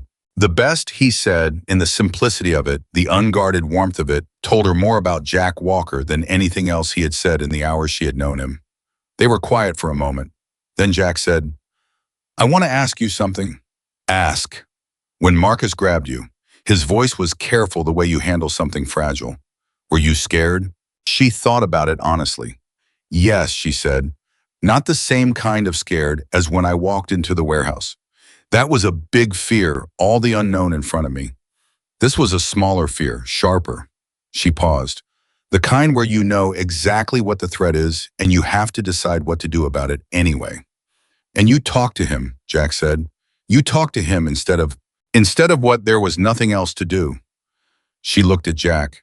He was scared, Jack. Both of them were. The Denton brothers, they were not Reyes. They were 2 local men who had gotten themselves into something too large for them and were standing in a farm driveway at 4 a.m. realizing it. She paused. Scared people do not need more fear. They need a way out that lets them be decent. Jack stared at her. Did Frank teach you that? He said. Life taught me that, she said. Frank just agreed with me. He was quiet again in that particular way of his that she had come to recognize, not absence, not withdrawal, but the silence of a man who is taking something seriously and wants to take it seriously properly. The Denton brothers asked about you, he said then. She looked up. Marcus specifically. When the deputies were processing them, he asked Deputy Briggs if the woman was okay. He met her eyes. He said, and I quote, "I didn't hurt her. I need someone to know I didn't hurt her." Something moved in her chest, complicated and human. "Tell him she knows," she said quietly. "I'll tell him." Another silence, longer this time, but not uncomfortable. The kind of silence that accumulates between people who have been through something together and no longer need words to fill the space between them. It was Jack who broke it. "I need to tell you something," he said, "and I want to say it right, so bear with me." She waited. "I have been into the club for 22 years, he said. "I have been in situations I am not going to describe to you in your kitchen. I have made choices I can justify and some I can't, and I have not always been the person you see sitting here." He was looking at his hands. "I have had people help me in my life. People who didn't have to. Mechanics who fixed our bikes when we were broke. Doctors who didn't ask questions. Bar owners who let us sleep in the back when there was nowhere else." He looked up. "But I have never in 22 years had someone do what you did last night. All my—" "Jack, let me finish. Not sharp, just necessary. You didn't help us because you knew who we were. You didn't help us because you expected anything in return. You didn't help us because someone told you to." He paused. "You helped us because 4 people were chained to a beam and you had bolt cutters. That was the whole equation." She said nothing. "That is the rarest thing," he said. "In my experience, the absolute rarest thing." The morning light was fully up, now pale and cold through the window, laying itself across the kitchen table between them. "You'd have done the same," she said. "I'd like to think so," he said, "but I'm not sure, because I would have thought about the risk. I would have thought about my people and my responsibilities and all the reasons to keep moving." He shook his head slightly. "You didn't think about any of that." "I thought about Frank," she said. He looked at her. "I thought about what he would have done," she said, "and then I just did that." Jack Walker, 45 years old, leader of men, a person who had seen an outsized portion of the world's hardness, and who had organized his entire life around the principle of taking care of his own. That man looked at a 78-year-old widow in her kitchen at dawn, and she saw something move through his face that she thought he probably hadn't expected to feel. He looked away, out the window, at the pale Montana morning. "Tell me about Frank," he said. So she did. She told him about Frank Whitman, who had come to Clearwater County from Nebraska in 1969 with $20 and a mechanical aptitude, and had built a life from those 2 things with the patient stubbornness of a man who didn't know how to quit, who had been terrible at expressing himself in words, but was extraordinarily good at expressing himself in action. The fence he fixed for the Harpers when their father died. The engine he rebuilt for the Reyes girl who needed her car to get to chemo. The way he had appeared without being asked at every difficult moment in the lives of people around him with tools or food or simply his presence, which was its own kind of help. She told Jack about the April morning she had found him in the south pasture lying in the long grass with his hands still resting on the fence post. He had been about to fix his face turned toward the mountains. She told him how she had sat beside him for a long time before she called anyone, because she had needed that time with him, and because the mountains were what he would have wanted to look at. She talked for a long time. Jack listened without interrupting, without filling silences in a way that reminded her of Frank himself, who had always known that the most important thing you could give someone who was speaking was simply the space to keep speaking. When she finished, the kitchen was quiet. "He sounds like someone worth being," Jack said. "He was," she said. "He really was." The back door opened, and Danny came in, stopping abruptly when he saw them at the table. He looked between them with the uncertain expression of someone interrupting something private. "Sorry," he said immediately. "Bishop said to tell you the sheriff's department is wrapping up outside. Most of the guys are getting ready to head out." He hesitated. "And there's a woman here. She says her name is Karen and she's your neighbor, and she drove by and saw all the sheriff vehicles and she wants to know if you're okay." Margaret closed her eyes briefly. Karen Aldrich, of course. Karen Aldrich lived 3 miles down the main road and had the specific superpower of appearing within minutes of any unusual activity in a 5-mile radius. She was 71 years old and deeply kind and absolutely relentless in her concern for Margaret. And she was right now standing in Margaret's driveway, having noticed 6 sheriff vehicles and approximately 50 motorcycles, and was almost certainly composing her concerns at a volume everyone in the county could hear. "Tell her to come in," Margaret said. Danny disappeared. Jack was looking at her with something between amusement and fondness. "Your neighbor. She's a good woman," Margaret said. "She's going to have a great many questions. Are you going to answer them?" Margaret thought about this. About Karen Aldrich, who had brought her casseroles after Frank died, who called on Wednesdays, who had driven her to her last 3 medical appointments without being asked, who worried about Margaret being alone on the farm, who had in her way been keeping an eye on her for 6 years. "I'm going to tell her the truth," Margaret said, "within reason." "The truth within reason," Jack repeated. "What does that mean for tonight?" "It means I'm going to tell her that I helped some people who needed help, and it worked out, nobody is hurt." She paused. "And I'm going to leave out the parts that would put her in the hospital." He did laugh at that, a real one, full and unguarded, the first one she had heard from him, and it changed his whole face in a way that made him look like someone entirely different, like the person he might have been before life required him to be so careful. Karen Aldrich came through the back door in her coat and her boots and stopped dead at the sight of Jack Walker sitting at Margaret's kitchen table.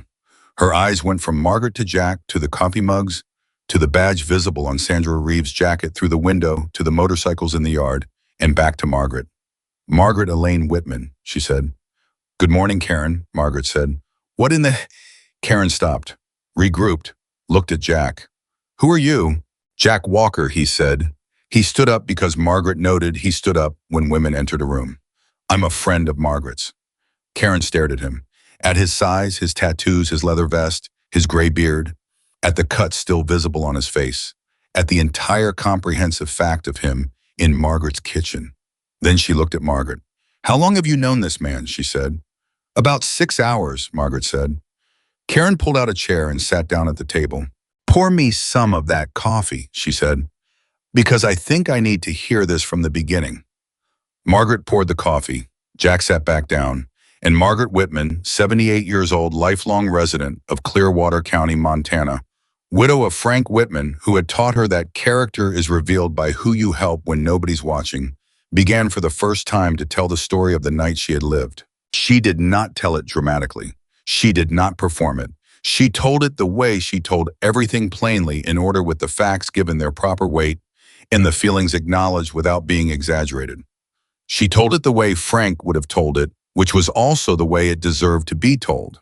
Karen Aldrich listened with both hands around her coffee mug and her eyes going wider in increments, and at one point she said quietly and with feeling, "Margaret." And Margaret said, "I know." And they looked at each other across the table the way women who have known each other for 40 years look at each other, which is a language that doesn't require more than that. Jack listened to her tell it. She could feel him listening, not just to the story but to the way she told it, and she understood, without being able to articulate it, that something was being settled in him as he listened, some accounting being completed, some balance sheet being closed. When she finished, the 3 of them sat for a moment. Then Karen said, "The bolt cutters." "Frank's," Margaret said. "Where are they now?" "Still in the warehouse, I suppose. I didn't bring them back." Karen nodded, slowly processing this. "I'll drive you to get them," she said, "when things calm down." The practicality of it, the completely ordinary, completely Karen Aldrich practicality of it broke something loose in Margaret's chest, and she felt her eyes sting, and she did not try to stop it, because she was 78 years old, and she had been awake for 23 hours, and she had earned the right to let her eyes sting if they wanted to. "Thank you, Karen," she said. Karen reached across the table and patted her hand. Jack watched this. His expression did something complicated and quiet. Bishop appeared in the doorway a moment later, knocked, waited the same courtesy Jack had shown, and said, "Jack, we need to move out in about 10 minutes. Sandra's people are taking the last statements." Jack nodded, didn't move immediately. He looked at Margaret. "I'm going to come back," he said. Not a question, not a request for permission, a statement of intention. "When things settle, when the case is moving, I'm going to come back." "You don't have to do that," she said. "I know I don't have to," he said. "That's the point." She looked at him for a moment. This large, careful, complicated man who had been chained to a beam 4 days ago, and who was now sitting in her kitchen in the morning light with coffee and the specific expression of a person who has decided something important. All right, she said. He stood, held out his hand. She shook it, and his grip was gentle in a way that his size made surprising and his character made inevitable. Margaret, he said. Jack, she said. And he walked out of her kitchen and she heard him talking to Bishop in the doorway, and she heard the sound of engines starting one by one, and then together, and the sound moved through the air, the way it had moved through the air when they arrived, that particular deep collective sound that she understood now, that she would always understand now, as the sound of people who had come when called. It faded slowly, distance taking it piece by piece until only the faintest rumble remained, and then that too was gone, and the farm was quiet. Karen Aldrich poured more coffee into both their mugs. Margaret looked at the table, at Frank's kitchen, at the morning coming in clean and cold through the window. Outside, Deputy Briggs was loading the last of his equipment. Sandra Reeves' unmarked car sat in the driveway with its engine running, and through the window, Margaret could see Sandra on the phone already moving on to the next phase of something that had no easy end. Are you all right? Karen said. Margaret considered the question seriously. Her knee ached. Her back ached. Her hands had finally stopped shaking. She had been awake for 23 hours and had freed 4 men and identified an enemy position and lured a dangerous man onto her property and sat down on her porch steps and trembled and held herself together and told her story plainly to the people who needed to hear it. She was 78 years old. She was the most tired she had been in years. Yes, she said, and meant it completely. I'm all right, Karen nodded. They sat in the kitchen together in the pale November morning, 2 old friends in a farmhouse that had stood for 100 years, and the coffee was hot and the light kept coming, and somewhere in Billings, a federal agent named Sandra Reeve was making calls that would take down a trafficking operation, and somewhere on a Montana highway, a man named Ray was going home with a story he would tell for the rest of his life. And somewhere in the county, a 21-year-old named Danny Collins was beginning to understand for the first time what it meant to survive something. Margaret sat with all of it. She sat with the weight of the night and the names she didn't know and the ones she did, and the bolt cutters she had left in the warehouse, and Frank's stool in the workshop, and the sound of engines fading, and the long life behind her and whatever remained of it ahead. She sat with all of it, and it was heavy, and she held it anyway because that was what you did when you were a person of a certain kind. That was what Frank had shown her 44 years of showing her, that you held the weight without setting it down, and you kept your hands steady, and you made the coffee, and you got up in the morning. And when you heard a sound in the dark that might be a person who needed help, you stopped the truck. You always stopped the truck. Sandra Reeve knocked on the kitchen door at 8:15. She had her coat on and her keys in her hand and the expression of a woman who had 12 more hours of work ahead of her and knew it and was fine with that. I need to go, she said, but I'm going to need to be in contact over the next several weeks as the case develops. She looked at Margaret. Is that all right? Of course, Margaret said. Sandra started to turn, stopped. She turned back. Mrs. Whitman, she said, off the record. Margaret waited. There are going to be people found, Sandra said. Her voice was careful in the way you are careful with something true that is also fragile. Because of what was in that package, people who were missing. Some of them have been missing for a long time. She stopped. I can't promise you how many. I can't promise you all of them. But some of them are going to come home because of what happened on this property last night. She held Margaret's gaze. I thought you should know that. The kitchen was quiet. Karen's hand found Margaret's on the table.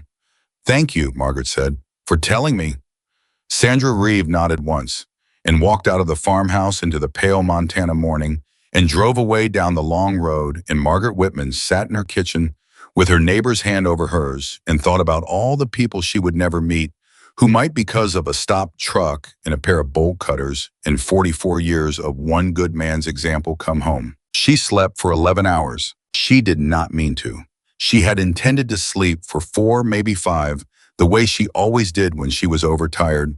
Her body had a ceiling on sleep that decades of farm life had built into her, a biological alarm clock that refused to let her pass 7 in the morning, regardless of what the night before had looked like. But on the morning after the longest night of her 78 years, that alarm clock failed entirely, and she woke to the sound of her phone ringing on the nightstand and the light coming in at the wrong angle, in the immediate disorienting knowledge that too much time had passed. She answered the phone before she was fully awake. Margaret, it was Karen. It's 2 in the afternoon. I just wanted to make sure you were alive. She sat up slowly, taking inventory. Left knee, lower back. The dull, persistent ache of a body that had asked too much of itself and was now presenting the invoice. I'm alive, she said. Good. Because there are 3 reporters parked at the end of your driveway. She closed her eyes. Of course there are. Also, Deputy Briggs called and said he needs a follow-up statement at your convenience, which I believe is County Code 4 soon. Also, your son called. Twice. She opened her eyes. David. She had not called her children. In the entirety of the previous night, between the warehouse and the bolt cutters and the surveillance vehicle and the 50 motorcycles and Miguel Reyes in her driveway, she had not once called her children. This was going to require a conversation. Tell the reporters I'm not available, she said. Tell Harlan I'll come in tomorrow morning and I'll call David myself. He's going to have questions. Everyone is going to have questions, she said. That seems to be the theme of the week. She called David first because David was the eldest and the most anxious, which was a combination that had given her gray hairs since he was 14. He picked up on the first ring in the way that meant he had been holding the phone waiting for it. Mom, he said, and the weight he put into that single syllable, the relief and the residual fear and the barely controlled, I have been worried sick of it, hit her somewhere tender. I'm fine, David, she said. I know you're fine. I talked to Deputy Briggs this morning. I know you're fine. A pause. What I don't know is why you didn't call me. She thought about how to answer that honestly. Because while it was happening, she said, there was nothing you could have done.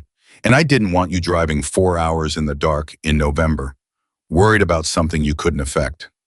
Silence. Mom, he said again, and this time it meant something different. Something that had no clean English word for it. The feeling of a child, regardless of his age, confronting the fact of his parents' mortality and courage and separateness as a full human being, all at once in a single phone call. I know, she said. I know, David. I'm sorry I didn't call. Are you actually sorry, or are you saying that? She almost smiled. He had always been perceptive. Mostly saying it, she admitted. But I am sorry that you were scared. That part is true. He made a sound, half laugh, half exhale. Can I come up this weekend? Of course you can come up this weekend, and you'll tell me everything.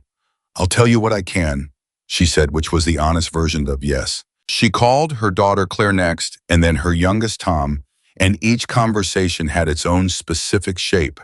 Claire was calm and analytical and asked precise questions about the federal involvement, and Tom cried a little, which he had always done when he was frightened, and which she had always loved about him because he had never learned to pretend he didn't feel things, which was a rarer gift than people recognized. By the time she finished the calls, it was 3:30, and she was hungry in the specific hollow way of a person who had not eaten since the previous night.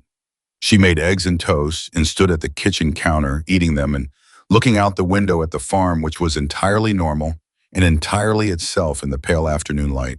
The barn, the workshop, the long driveway where 50 motorcycles had stood in the dark, the road beyond, where 2 sheriff's vehicles had come with their lights going. All of it looked exactly as it always had. The farm did not wear the previous night on its surface. It had absorbed it the way it absorbed everything, the storms, the losses, the ordinary days, the extraordinary ones, into the ongoing fact of itself. She thought this land holds everything. Then her phone rang again. She did not recognize the number. Montana area code, but not a number in her contacts. She answered it the way she answered everything, directly, without hesitation. Mrs. Whitman, a woman's voice, young, careful. My name is Alicia Torres. I'm a journalist with the Billings Gazette. I've been covering the trafficking investigation for Miss Torres, Margaret said. I appreciate the call. I'm not speaking to reporters right now. I understand. I'm not calling for a quote. A pause. I'm calling because there's something I thought you should know. Information that's already been confirmed by federal sources and will be in print tomorrow morning, and that I believe you have a right to hear before it's public. Margaret was quiet for a moment. What is it? She said. Another pause. Longer. The evidence package that was delivered to Agent Reeves' custody early this morning, Alicia Torres said, has already resulted in the identification of 14 individuals who were listed as missing in federal databases. Her voice was careful and deliberate, as if she understood the weight of each word. 7 of them are confirmed to have been located in the last 12 hours, alive. The kitchen was very still. 7, Margaret said. 7 confirmed as of this morning. The investigation is ongoing. Federal sources indicate the number is expected to rise significantly as the task force works through the documentation. Margaret put one hand on the kitchen counter, not because she needed to steady herself, because she needed to touch something solid and real. Are they, she stopped, started again. Are they okay, the 7? I don't have details on their conditions, Alicia Torres said, and her voice had dropped its professional register, slightly had become something more direct and human. What I have is that they are found, that they are in protective custody, that their families have been notified. A pause. Mrs. Whitman, I'm a journalist, and I know what that means, and I know I'm supposed to stay neutral, but I needed you to know this. What happened on your property last night? What you did, those 7 people are going home because of it. Margaret's hand pressed flat against the counter. 7 people. 7 people who were missing and are now found. She thought about the warehouse, about the bolt cutters, about the weight of that first chain link giving way, and the sound Danny Collins made when his wrist came free. She thought about the hard drive and Ray's jacket that had survived 4 days against his skin, while 3 men who wanted it couldn't find it. She thought about 7 families who had spent some amount of time, days, months, she didn't know, not knowing, and now knowing. Thank you, she said to Alicia Torres, for calling me. Thank you, the journalist said quietly, for stopping your truck. Margaret set the phone on the counter. She stood in her kitchen for a long time without moving. Then she went to the workshop. She didn't know why exactly. She just needed to be in Frank's space. She needed the smell of it, the oil and wood, and the particular metallic cold of tools, and the sense of him that she had never been able to fully explain to anyone who asked, but that was as real to her as anything physical. His presence in the space he had built and occupied for 40 years. His hands on every surface. She sat on a stool. She put her hands on her knees and looked at the floor where Danny Collins had slept with the camping blanket pulled up to his chin, and where Victor Hayes had sat, braced against the wall, and where Ray had leaned with frozen peas against his head, and she thought about all the things that happen in ordinary spaces. All the extraordinary things that ordinary spaces hold without comment. The workshop did not know it had sheltered 4 members of the Hells Angels on a November night. The workshop was just the workshop. It held what it had always held. She was still sitting there when she heard a vehicle on the driveway 20 minutes later. She assumed it was Karen, or possibly David, who was capable of simply getting in the car and driving without notice when he was worried enough. She stood up and went to the workshop door and looked out. It was not Karen. It was not David. It was a single motorcycle, not one of the large touring bikes she had seen in the night, something smaller, older, the kind of bike that showed its age and didn't apologize for it. It came up the driveway at a modest speed and stopped near the workshop, and the rider took off his helmet, and she saw that it was Jack. Just Jack. Alone, no chapter behind him, no bishop, no organizational purpose. Just a man on a motorcycle who had driven to a farm he had left 11 hours ago. He looked at her across the distance between them. I said I'd come back, he said. You said when things settled, she said. It's been 11 hours. Things settled, he said. She looked at him for a moment. He looked different in daylight. She had known him entirely in darkness, in artificial light, and now in the pale afternoon she could see the full map of him, the gray in his beard, the exact color of his eyes, which were a specific shade of dark blue. She hadn't been able to identify in the dark the particular combination of size and careful stillness that was entirely his. He looked like someone she had known much longer than 11 hours. She supposed that was what a night like the previous one did to time. Come inside, she said. I'll make coffee. He followed her into the kitchen and sat in the same chair he had sat in that morning, and she made coffee, and neither of them spoke until it was ready. She poured 2 mugs and sat across from him, and he wrapped his hands around the mug the same way he had before, and she thought this is already a habit. 6 hours of acquaintance and sitting in her kitchen drinking coffee was already a habit between them. 7, she said. He looked up immediately. He knew what she meant. I heard, he said. Sandra called me an hour ago. His voice was even, but his eyes were doing something she had learned to read, that particular quality of someone keeping emotion managed, because managing it was a skill they had practiced for a long time, and the practice was right now working harder than usual. 7 confirmed. She thinks it goes to 20 before the week is out. 20, she said. Maybe more. He set the mug down. The inside man Morrow he's talking.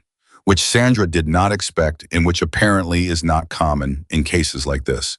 But he's talking and everything he's saying is matching the documentation in the package, which means the task force can move fast without spending weeks verifying. Why is he talking, she said. Because someone showed him the full scope of what he's looking at legally, Jack said. 20 plus years federal trafficking charges conspiracy obstruction. And they gave him a number for what cooperation buys versus what silence costs. He paused. He did the math. Good, she said simply. He nodded. They drank their coffee. Then Jack said, I want to ask you something and I want you to tell me if it's not your business to tell me. Ask, she said. Frank's workshop, he said. The building where we spent the night. What are you doing with it? She looked at him, not sure where this was going, but willing to follow it. Nothing currently, she said. I use it for storage. Overflow from the house, mostly. Tools I don't need in the house, but can't bring myself to get rid of. Would you consider a different use? She was quiet. The chapter has been talking, he said, since last night, about the warehouse property, the Hargrove place. He was choosing his words carefully. She could hear it not because he was uncertain, but because he wanted to be precise. The county owns it for tax debt. It's been on the market for years. Bishop knows the county commissioner, and after last night, after what came out about what that building was being used for, the commissioner is inclined to move on it. He paused.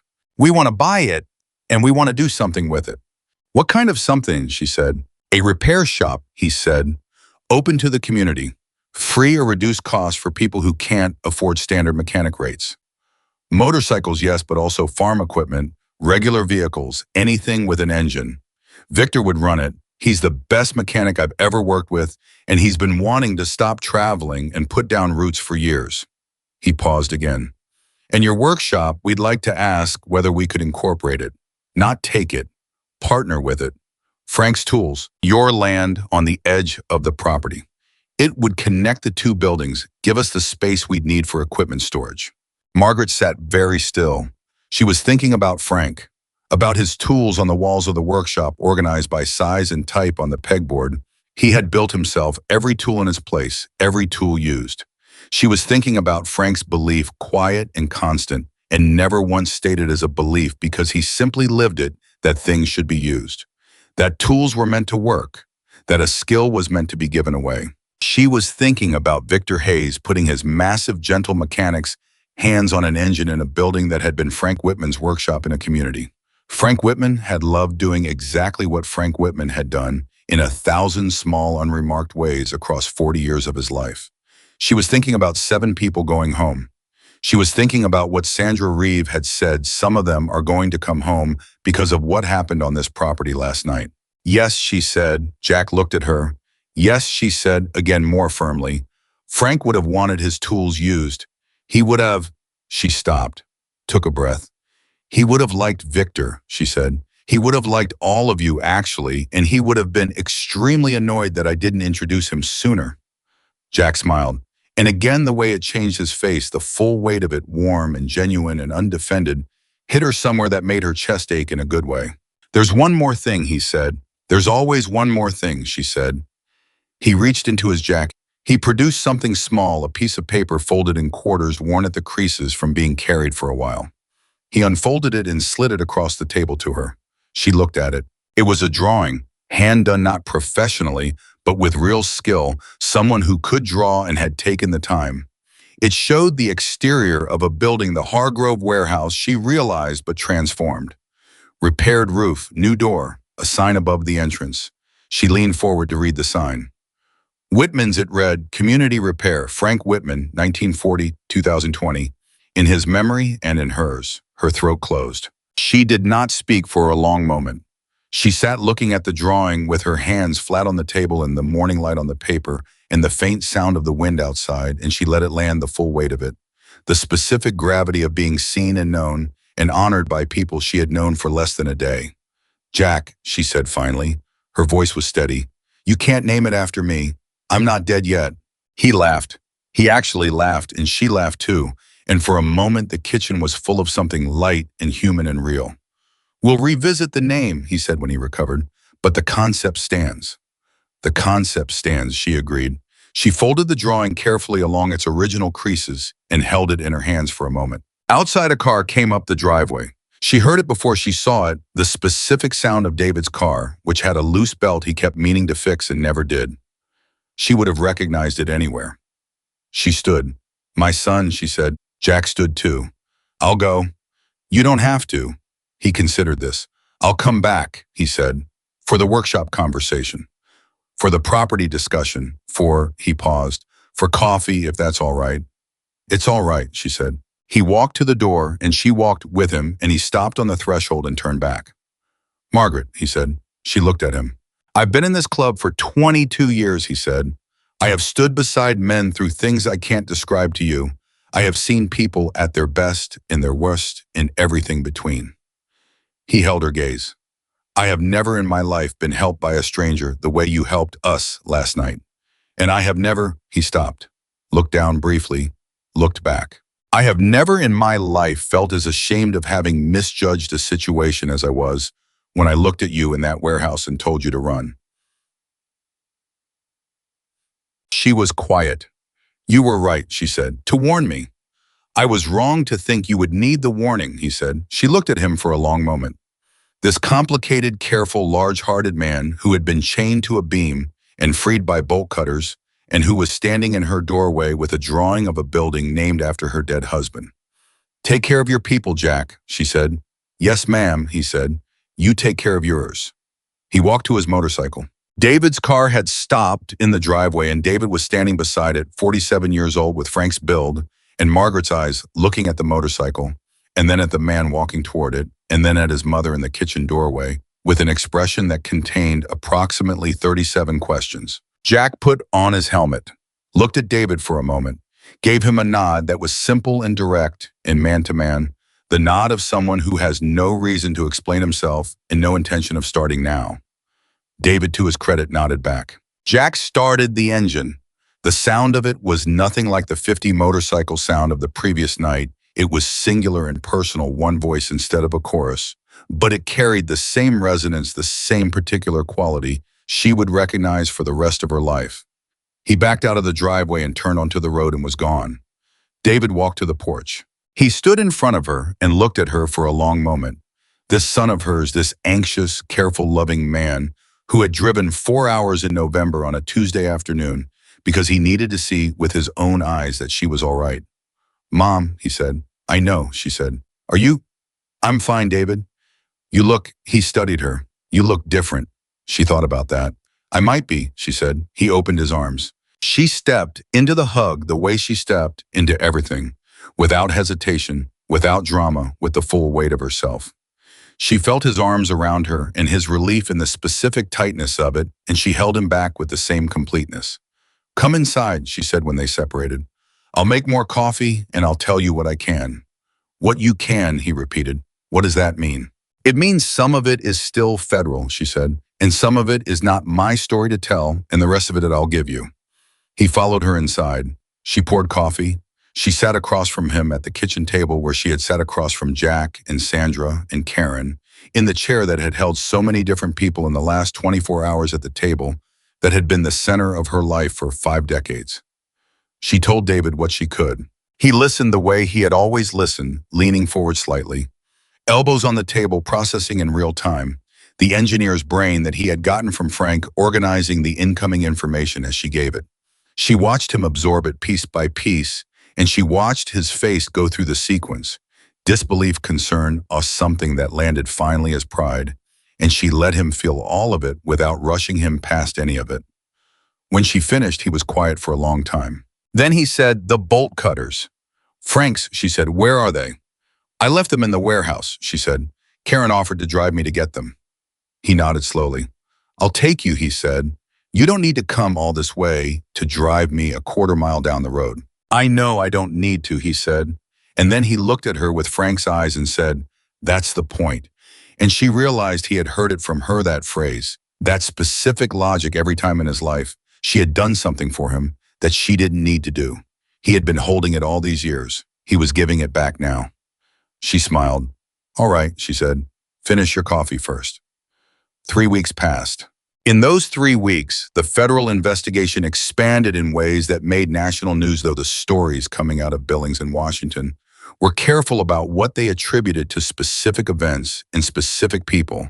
And Margaret's name appeared in print only twice in that period, once in the Clearwater County Gazette in a brief and characteristically understated account by a local reporter who had known her for 30 years, and once in a federal court document as a witness to events on the property. She did not read the national stories.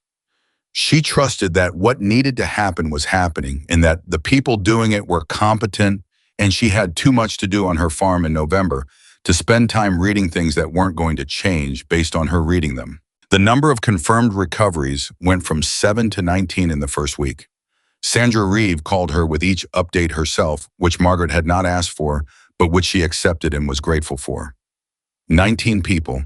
19 people found, and in various stages of whatever came after being found, which she understood was its own long road, not a simple ending. She thought about them. She did not know their names. She did not try to find out. They were not hers to know. Their stories belonged to them and to their families and to the long process of whatever recovery looked like. But she thought about them in the early mornings when she made coffee and stood at the kitchen window, and she held them in the abstract, the way you hold things that matter and that you have no power over except to care about them. On the 19th day, Victor Hayes called her. She recognized the voice immediately. She had heard it only briefly, half-conscious on painkillers, but it had a specific quality she had registered: careful, measured. The voice of a man who chose words deliberately. "Mrs. Whitman," he said, "it's Victor Hayes from—" "I remember Victor," she said. "How's the shoulder?" A brief, surprised pause. "Better," he said. "Surgery went well. I'm in a sling for another 2 weeks, but the surgeon says full recovery." Another pause. "I wanted to call and say thank you. I know Jack, I know everyone's talked to you, but I wanted to say it myself." "You don't need to thank me," she said. "I know I don't need to," he said. "That's the point." She stopped. That phrase again, in Victor's voice this time. She wondered for a moment if Jack had told him, and then she thought, no. Some things people arrive at on their own because they're true, and truth tends to converge, regardless of the path that gets you there. "Victor," she said, "Jack told me about the repair center." "Yes, ma'am. He told me you'd run it. If you're agreeable to the workshop arrangement," he said. "I want to be clear, nothing about that is assumed. We're asking. Everything about it is your decision." "I've already said yes," she said. "I said yes 3 weeks ago." A longer pause. "I want to do it right," Victor said, and she heard in his voice something that had nothing to do with mechanics or logistics. I want people to feel that it's theirs, that it's for them, not just the bikes, not just the club, the community, the people around here who need something like this and don't have it." He paused. Does that make sense?" "It makes complete sense," she said, "and it's exactly what Frank would have wanted." She heard him exhale, long and slow. "I've been thinking about the name," he said. "Jack said you objected to Whitman's." "I said I wasn't dead yet," she said. He laughed, a real one, warm and unguarded. "What about Frank's?" he said. "Simple, just Frank's." She sat with that. "Frank's, yes," she said, "that's the right name." The day they broke ground on the renovation, the day the county transferred the Hargrove property, and the builders from 3 neighboring chapters came with their trucks and their tools and their collective knowledge of how to take something broken and make it useful, Margaret was there. She stood in the cold with Hikood on, and Karen beside her, and David, who had driven up again, on her other side, and she watched men. She was beginning to know work on a building she could see from her kitchen window, and she thought about all the ways a life accumulates meaning. How it is never the large proclaimed moments that do it, but the small ones, the stopped truck, the bolt cutters, the coffee, the conversations at a kitchen table, the yes said without hesitation. Jack was there. He came to her first before the work started and stood beside her looking at the building. "It's going to take about 6 weeks," he said, "weather permitting." "Montana weather rarely permits," she said. "Then 8 weeks," he said without missing a beat. She smiled. He looked at her sideways. "You ready for this?" She thought about the question genuinely. She thought about what it meant for her farm to be permanently connected to something this large, this visible, this ongoing. She thought about Victor Hayes and Frank's workshop with Frank's tools. She thought about the community coming for help they needed and could not otherwise afford. She thought about the building down the road that had been a place of suffering and was going to become a place of repair. She thought, Frank, you would have done this yourself if you'd had the chance. She thought, I'm doing it for you. Yeah, she said to Jack, I'm ready. The construction crew went to work.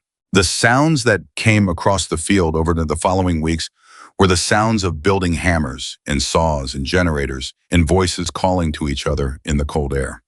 Margaret heard them from the farm every morning while she made her coffee, and every morning she stood at the kitchen window and listened to them and felt something that had no single clean name, but that was composed of gratitude and loss and hope, and the specific piece of a person who has done the thing they were supposed to do.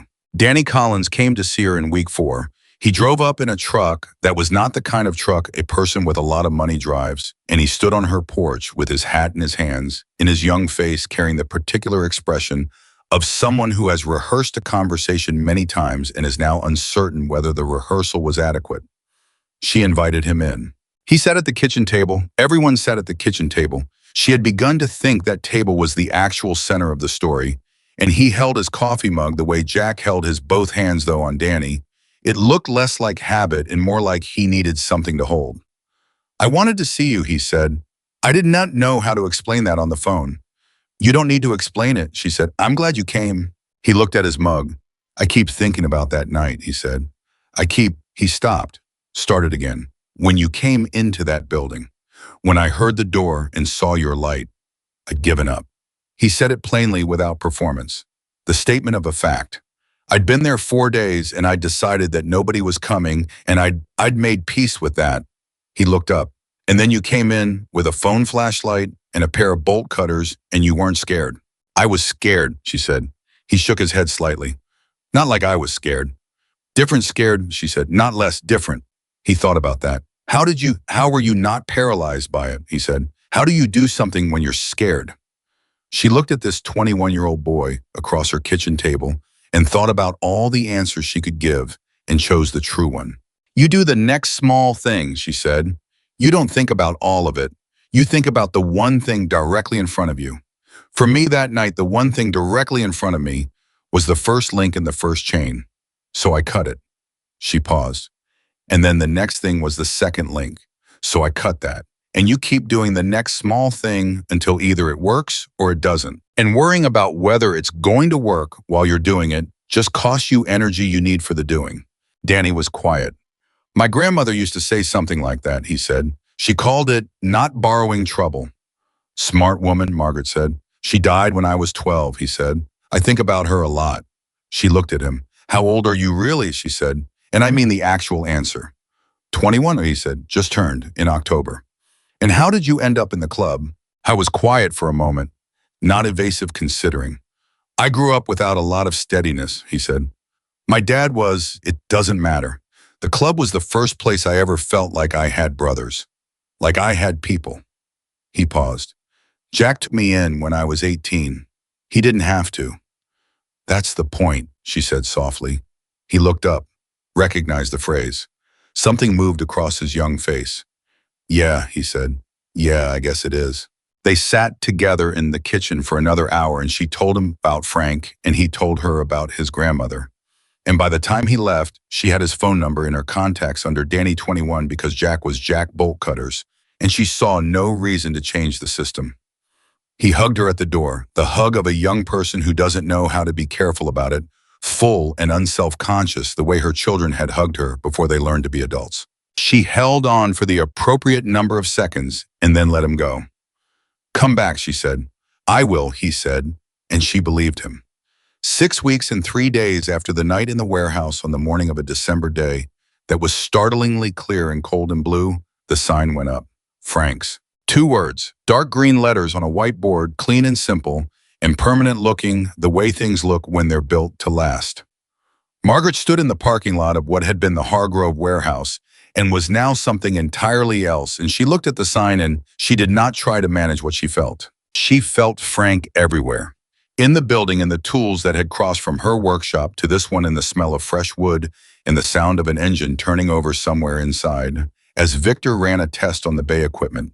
She felt him in the cold air and in the mountains visible from the parking lot and in the specific quality of December light on Montana land that she had been looking at for 78 years. And that still, sometimes when the conditions were exactly right, stopped her breath. Jack stood beside her. Well, he said. Well, she said. Around them the chapter stood, not 50 more. Word had traveled the way Jack had said. It traveled person to person and heart to heart. Men she had met and men she hadn't, all of them there for something that had started in a dark building with a pair of bolt cutters and had become this.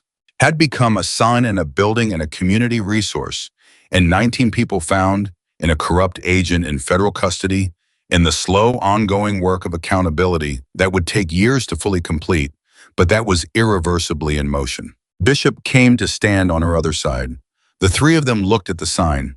You good, Bishop asked her. I'm good, she said. She was not performing. She was reporting a fact. She was in the full and genuine sense of the word good, her knee aching and her back tight, and her eyes stinging with cold and grief and gratitude, and the accumulated weight of a long and mostly decent life, and all of it good, all of it part of the same true thing. The doors opened.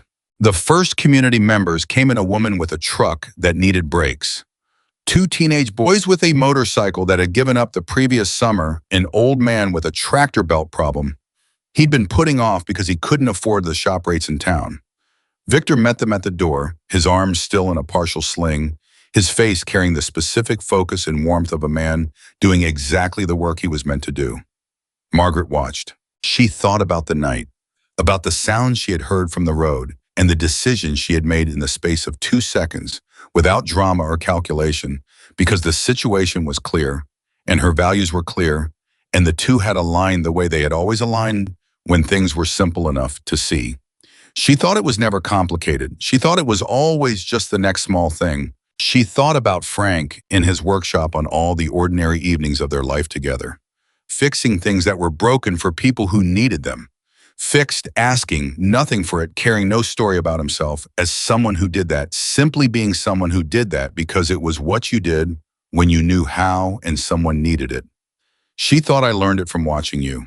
She thought, I hope you're watching now. The December light was extraordinary. She would remember it that way, not as a detail, but as a presence, the light that lay over everything on the day. The sign went up over the building that had once held 4 men in chains, and that now held an old man's tractor problem, and a woman's brake issue, and 2 teenagers learning that someone would help them if they asked. Jack put a hand briefly on her shoulder. One moment of contact, simple and solid, the way people who have been through something together communicate what words are insufficient to carry. She put her hand over his for exactly 1 second. Then she squared her shoulders and walked through the door of Frank's. She was Margaret Ellen Whitman, 78 years old, born and raised on Clearwater County land, widow of Frank Whitman, who had taught her that character is revealed by who you help when nobody is watching. She was the woman who had heard a sound in the dark and stopped her truck when no one else had. She was the woman with the bolt cutters and the strong hands and the knee that ached in the cold, and the capacity for love that had never once in 78 years been the thing that let her down. She walked into the building named for her husband. She rolled up her sleeves, and she got to work.